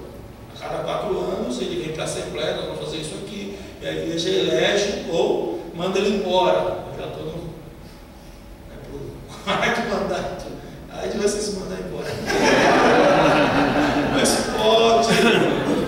pode mandar embora. A igreja presbiteriana coreana, o pastor fica 40 anos, se aposenta. Então a igreja presbiteriana é a única igreja ligada à CNBB. É a única igreja, o lugar onde as leis do país são vigentes. Então o pastor tem um salário. O pastor na igreja presbiteriana, ele não pode ganhar mais do que 10 salários mínimos. Ele tem, é como se fosse um limite, né? A 10. Quando a igreja é muito próspera, paga 10, paga, eu posso dizer, benefícios, né? Que a lei permite, como o padre tem a plebenda. A presbiteriana tem côngrua, a congratulação, serviço religioso na comunidade. Então, esse pastor, ele é contratado ou não? Ele é contratado ou não? Além do salário da igreja que paga o carro do pastor, além do salário da igreja que paga a casa do pastor, além da casa do pastor tem a igreja que paga, então o salário do pastor ele fica, o pastor da igreja ele ganha 15, 20 mil reais. Esse salário. Porque a igreja arrecada 100, 150, 200 mil reais. É justo, o veredinho do seu salário. E quantos que querem dizer, não consegui ser nada da vida, eu vou ser pastor, eu só ganho bem, aí não quero nada. Que é vocação, é chamado, não é o dinheiro, mas é o chamado, né? Então, muito organizado, muito transparente, né? Você tem um grupo que cuida de você, né? Que chama-se conselho. Aí o que aconteceu? Nós temos o presbiteriano, que não está aí na sua apostila, na página 6, tem a Assembleia. A Assembleia é o povo, né? É formada pela dos membros comungantes e reunidos e é a maior autoridade ali local. Ela que escolhe os seus dirigentes e estes a ela tem de prestar contas e relatórios. Então tem a Assembleia que escolhe os seus representantes, que dá autoridade para os seus representantes. Aí tem o conselho é formado pelo pastor, pelos presbíteros e tem o encargo de administrar a igreja e os membros desses escolhidos pela Assembleia. Aí, além da Assembleia, tem a mesa diaconal. A mesa diaconal é o órgão beneficente da igreja, além disso, cuida do patrimônio da igreja e assiste sob ordem de culto, também são escolhidos pela Assembleia. Eu acrescentei mais uma funcionalidade, que é a diretoria executiva. Então, esse modelo nosso hoje estão sendo copiados por dezenas e centenas de igrejas do Brasil. E os presbiterianos, que além do conselho, essa diretoria executiva são técnicos, são contadores, advogados, gente que mexe com papel, que mexe com administração. Eu tenho o privilégio aqui, por isso que funciona tão bem aqui na nossa igreja, porque toda a nossa diretoria executiva são técnicos, são administradores, são contadores, não é discriminação. Isso deu muito certo. Porque imagina aquele irmãozinho que ganha um salário, 2, aí ele pega um dízimo de 10, 15 mil reais. Morre do coração. Então nós colocamos para administrar a igreja gente que está acostumada a mexer com milhões, gente que mexe, são faturistas, isso deu muito certo. Então a parte administrativa da igreja, quem mexe é gente fria, gente técnica. E a parte espiritual, quem faz é o conselho, que é formado por presbíteros, pastores, diáconos e oficiais de confiança. Então, quando tem um problema espiritual, eu falo, quando eu falo conselho da igreja, é bucha espiritual, resolver coisa espiritual. Quando eu falo a diretoria, é porque é problema administrativo, comprar, vender, alugar. Então deu certo isso. Então esse sistema hoje é daqui, nasceu nós aqui. Muitas igrejas do Brasil já adotaram, que além de ter a Assembleia, além de ter o conselho, além de ter a mesa, coloca agora uma diretoria executiva formada por técnicos, gente que sabe mexer com número e com papel. Eu aqui, olha, eu pertenço ao conselho de pastores, esse ano a gente retoma. Pastores que ficam louquinhos, chega na hora de compartilhar os problemas, eles começam a compartilhar. O tesoureiro roubou, o secretário, a pastor se apaixonou pela secretária, e vice-versa. Isso quando não é secretário, né? E vice-versa, não tem noção. Eu olho, eu sento e falo assim, eu fico quietinho, que eu falo, não tem problema, gente. Os caras aqui me dão tudo, né? Graças a Deus, que elogia a Praça de Morte, né? Eles me deixam tudo redondinho, gente. Agora que eu sou louco, gente. Eu acho que eu sou louco porque assim, dinheiro de igreja é dinheiro santo. O dinheiro da igreja tem que ser usado, tem que ser vivo, porque é o santo do povo. E o povo tem que ver. O povo tem que ver onde o dinheiro dele está indo, né? Entendeu? E aqui eles fazem bonitinho, não tem a Arlene foi muito tempo tesoureira também. A Arlene pegou o tempo de gerar, de orar no almoço para comer na janta. É difícil. Da vaca magra, hoje, graças a Deus, né, empata, né? Quando sobra, eu invisto. Estou doido para montar um estúdio. Estou pensando assim, montar um estúdio. Estou ainda não consigo aquilo, porque quem mantém estrutura é membro e associado. Quem mantém custo fixo tem que ser membro e associado. Custo fixo da igreja. Projeto, que é estrutura, mantenedores. Então vamos fazer o estúdio, que nem vamos aqui, ó, gente, quem quer ajudar. E quem mantém projetos é parceiros, né? A iniciativa privada, o governo, né? Mantenedores, né? Então essa logística aqui não tem problema não. Eu só assino e o Marcinho, quando a coisa está feia, o Marcinho fala, isso na hora que está feio. Aí eu orar, né? Você não vê eu pelando aqui, porque graças a Deus o povo tem essa consciência. Tá? Então deu certo. E fomos nós que implantamos esse sistema da diretoria, né? Aí, no sistema presbiteriano, eu corri disso, tá, gente? Ó, presbitério. Então, qual é o presbitério de Guarulhos? O presbitério, o que é o presbitério? O presbitério ele é formado por igrejas. Então, cada igreja tem o seu pastor e um presbítero.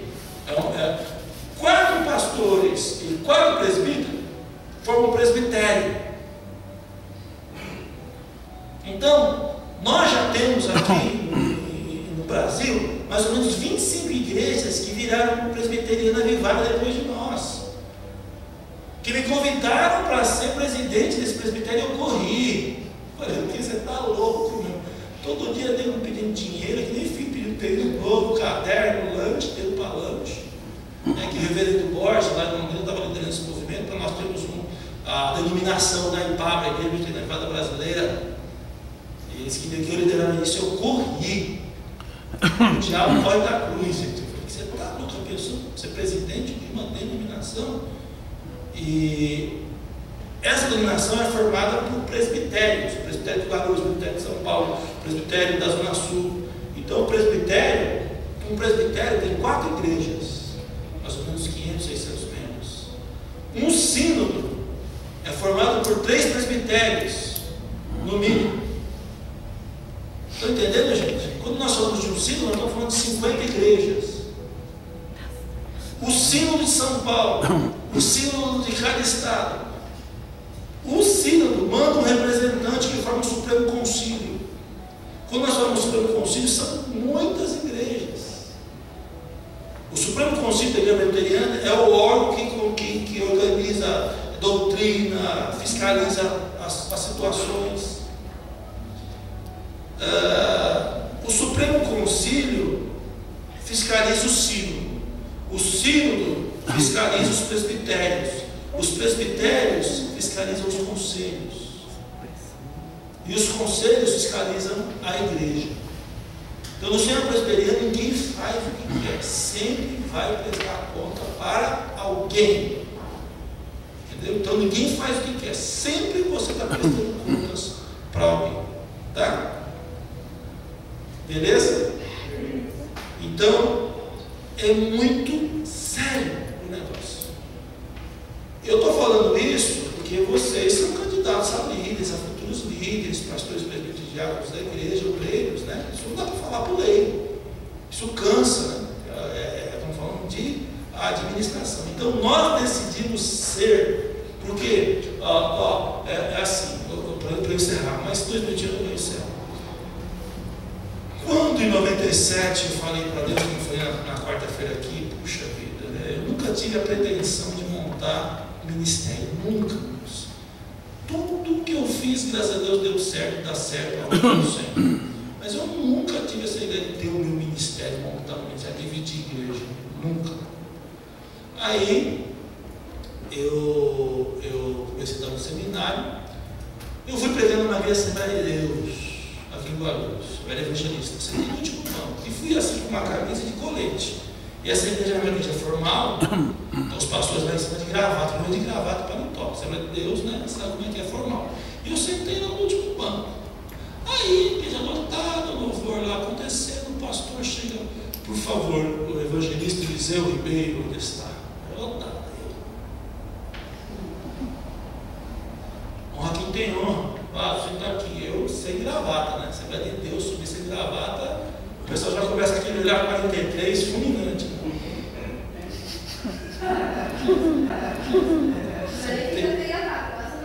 Oi? Né? Só dia do culto, né? Não é? Gente, eu venho minha avó da Assembleia de Deus. Aí eu sentei lá, né? Aí o pastor foi pregar e ficou assim.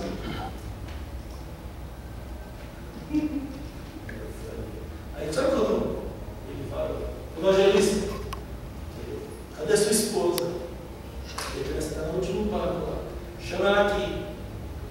Ela vai alegrando o culto. Eu tenho que pregar, não tem? Mas eu tenho recado para vocês. Satanás começou a ministrar, entregar. Deus está colocando uma chave na tua mão. Deus está colocando uma porta na tua mão aberta. É para você pegar. Amém? Aí ele pregou. Beleza, aquilo. Aí eu fui pregar em outra igreja, aqui na Carandiru.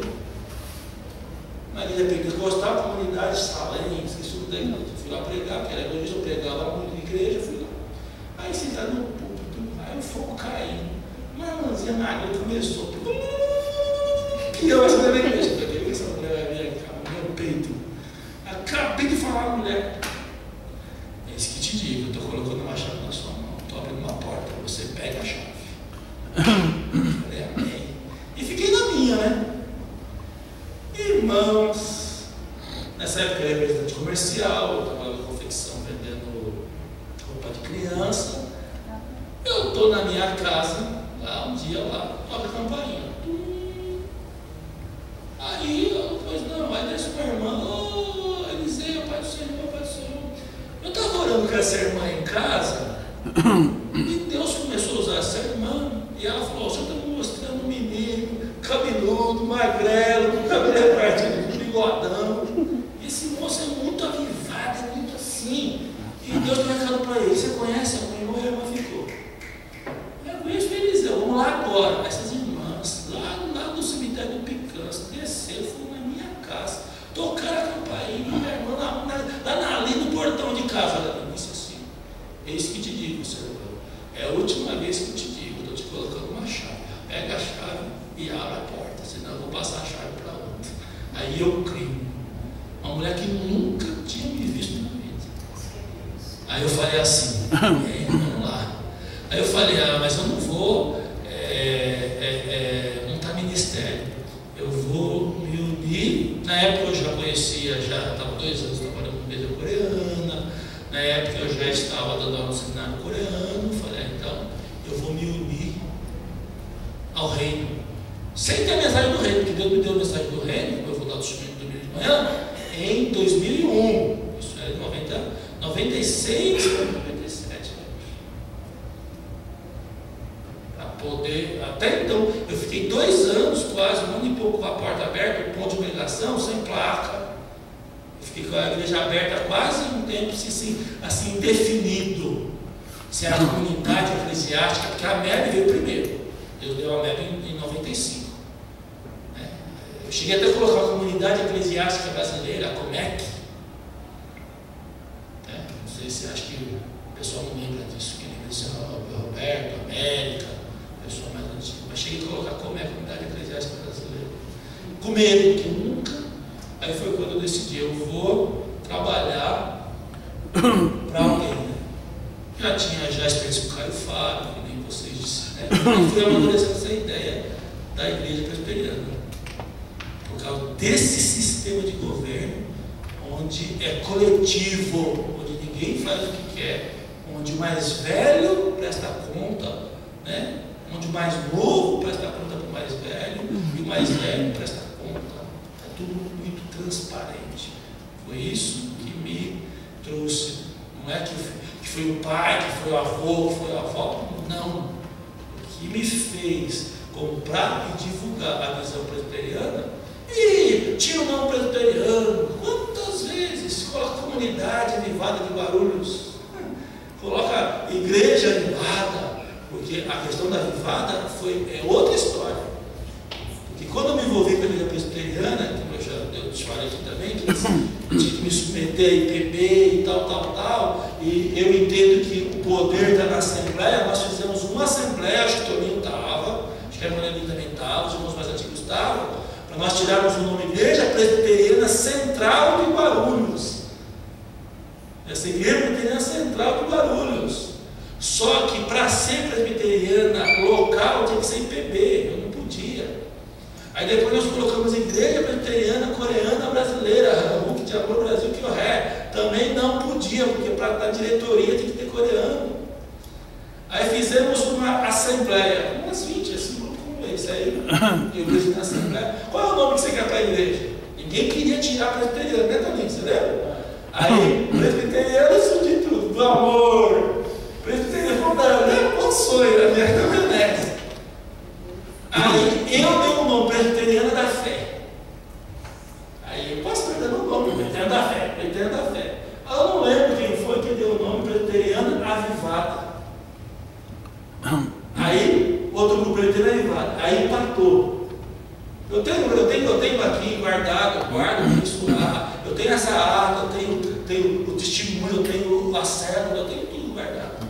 Aí ficou lá, presbiteriana da fé e Presbiteriana Avivada. Isso 1999, finalzinho de 99.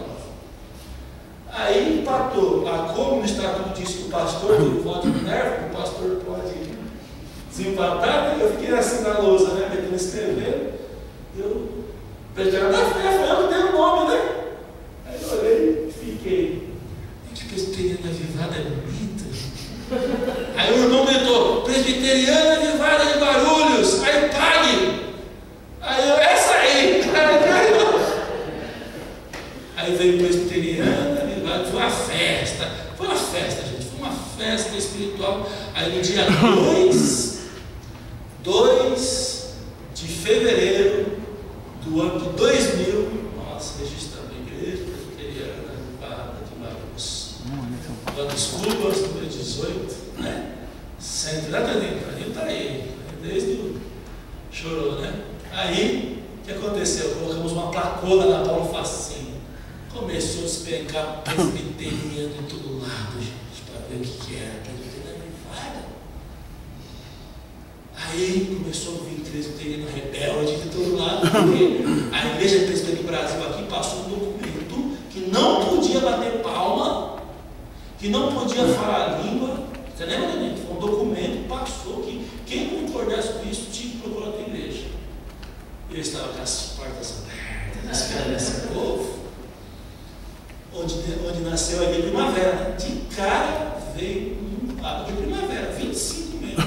Eu cheguei no dia de primavera, foi desse grupo de rebelde que... Eu lembro, o primeiro dia que a Tereza chegou lá, presbítera, essa igreja é presbiteriana mesmo?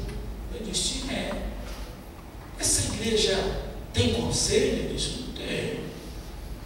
O senhor é calvinista? Eu falei, sou. Daí ela, é mesmo? A primeira pessoa que veio foi a Márcia Christian, né? Que passou e viu uma placa e veio, que acabou de chegar na igreja presbiteriana de Belo Horizonte. Aí falou para a Tereza. Aí no outro domingo, essa Tereza, a Tereza Baixinha, veio com 15, você lembra, Toninho? E eu fiquei, me encheu. Eu falei, meu Deus do céu, a gente está preocupado, porque a nossa estratégia, lembra, Toninho? Veio uma vez, veio duas, né? A pessoa veio 3 vezes, encosta. Aqui, você acha que nem percebeu. Veio uma vez, beleza, tá cheirando. Veio 2, já começa, né? Pega o nome. Veio a terceira, encosta. Sério? Vocês aprenderem, né? Então, o que aconteceu era o Toninho. O Toninho era o nosso cartão de visita, né? O Toninho que ia lá. Aqui, só.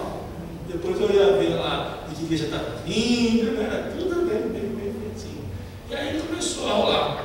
Aí, Brasil. Aí Deus começou a fazer uma obra nacional, né, gente, no Brasil. E quando colocamos o site no ar, se eu continuar a contar a história aqui, a gente fica até meia-noite, gente, porque é tudo com base, né, tudo assim, não é uma coisa assim, né, tudo formado por Deus, Deus dando vitórias e conquistas, né. E hoje estamos aqui ensinando para você de por que somos presbiterianos. Não é porque ele do vô foi, não. Isso aqui foi muito pensado, muito orado, muito discutido. Foi sozinho que nós tomamos, né, essa. Quando a igreja presbiteriana começou a aparecer no Brasil, as igrejas mais sérias do Brasil apareceram lá, presbiteriana, metodista, batista. Nossa, foi um orgulho muito grande. Né? Tem essa questão da maçonaria, mas a gente tira de letra, né? Porque o pessoal, você quer presbiteriana? Maçom, né? Só que já bate palma, não é?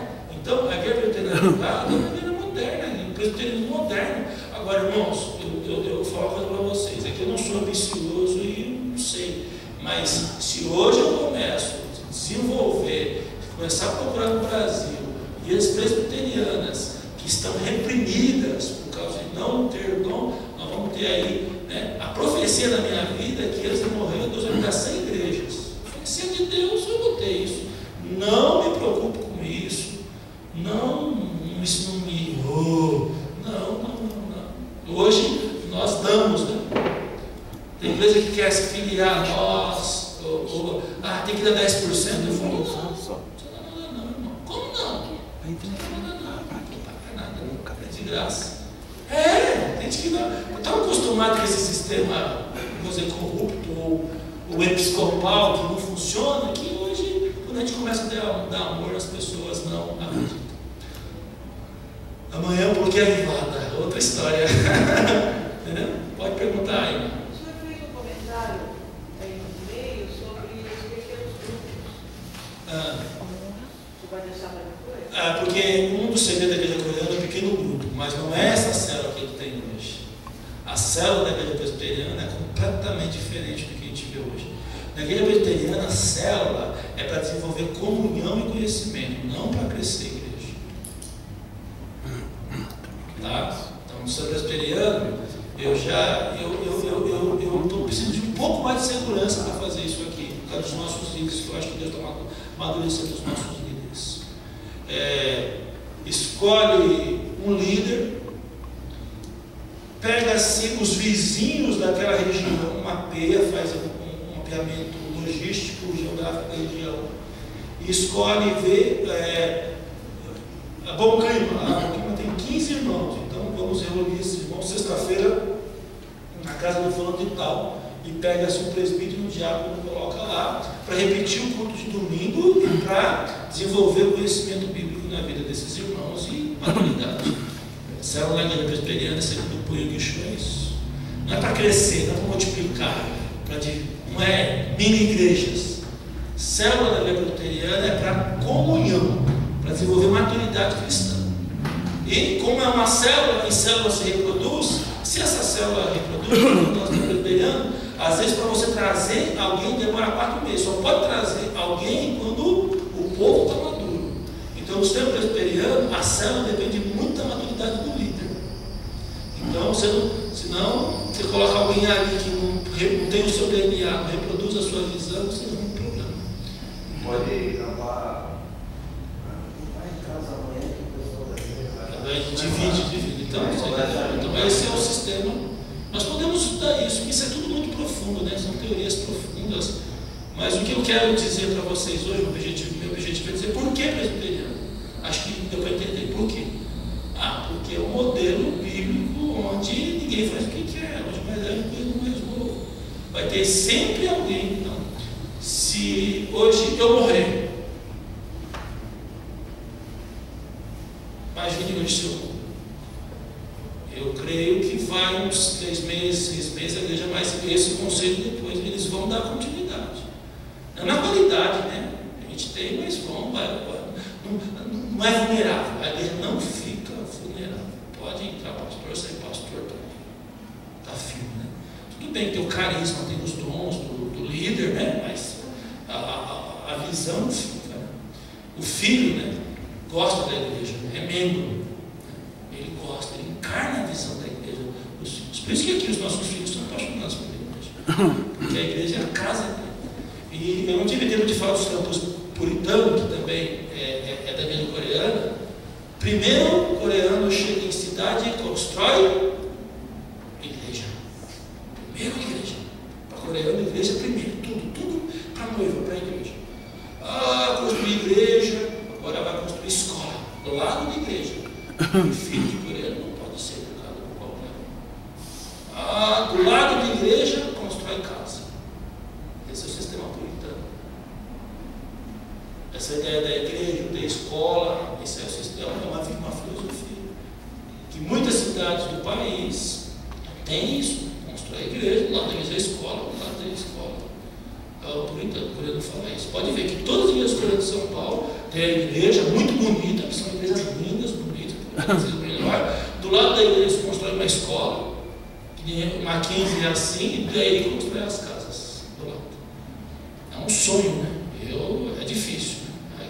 Por isso que essa ideia de ter um prédio de educação do lado não tem. Visão, isso é visão. Nós chamamos de sistema puritano. Não vamos deixar nada contaminar a nossa visão, vamos deixar a nossa visão pura. Primeiro eu constrói a igreja, depois eu constrói a escola, depois eu constrói a casa para poder morar. Educação vem antes de conforto mesmo. O coreano é assim, eles andam de sapato comigo lá, mas o filho dele está na boa escola. Né? Anda de rebook com calça social xadrez, camisa amarela havaiana. Mas o filho dele está no Mackenzie, está na PUC, está na USP, está no Guilherme de Almeida. Porque eles falam isso mesmo. Então eu fui assim, desafiar a trazer um barulho, gente, eu consegui. Aqui na igreja, o Guarulhos era conhecido como pastor da igreja coreana. Eu fiz parte dos maiores conselhos da cidade, de São Paulo, por causa da igreja coreana. Me deu muita autoridade. Não sei se é tempo de novamente voltar, né? Porque coreano é assim. Eliseu ficou maior, 18 anos, coreano é assim, 18 anos, agora se vira. Coreano é assim. Espiritualmente também. Na hora que eles viram que eu me autossustentava, me autoproclamava, me autogovernava, eles falaram, agora Eliseu pode caminhar sozinho. Né? Pode caminhar sozinho. Aí eu vou ver o vô lá. Vô, né? Você vai no coração. Se eu chegar lá e pedir, eles mandam novamente. Né? Aí outro dia o coreano me ligou, o Eliseu rico agora. O Eliseu esqueceu de coreano pobre agora. Eu e o Claudemir somos filhos dos coreanos. Né? O pastor César, que está também lá em Itália, todos nós dessa. Amém, amados? Eu tenho bala na agulha. Eu vou tomar um pouquinho de água e falar meia hora. Né? Essa manhã é sábado, né? Mais ou menos nós estamos aqui 8 horas. Vou falar por que avivada, né? É outra dessa. Por que colocamos avivada no nome? Que pode fazer isso. Tá? Valeu? Amém? Pai, muito obrigado por tudo que ouvimos aqui, aprendendo. Que o sistema presbiteriano que tem abençoado, Senhor, igrejas, muitas igrejas no Brasil e no mundo, nessas décadas, Senhor, nesses últimos centenários, possa realmente, Pai, produzir nessa noite esse tipo de identidade, de maturidade, de força para esse irmão, para essa irmã, tua filha e teu filho. Saber, meu Deus, que fazemos a tua obra não por fazer, mas porque temos um ideal, temos uma filosofia. Muito obrigado por tudo, guarda cada um a tua paz, dê uma boa noite de sono. Deus abençoe para amanhã, às 8 horas, possamos estar aqui novamente para darmos continuidade a esse trabalho, Pai. Muito obrigado em nome de Jesus. Amém. Boa noite, na graça e na paz. Muito obrigado pelos minutos de passagem.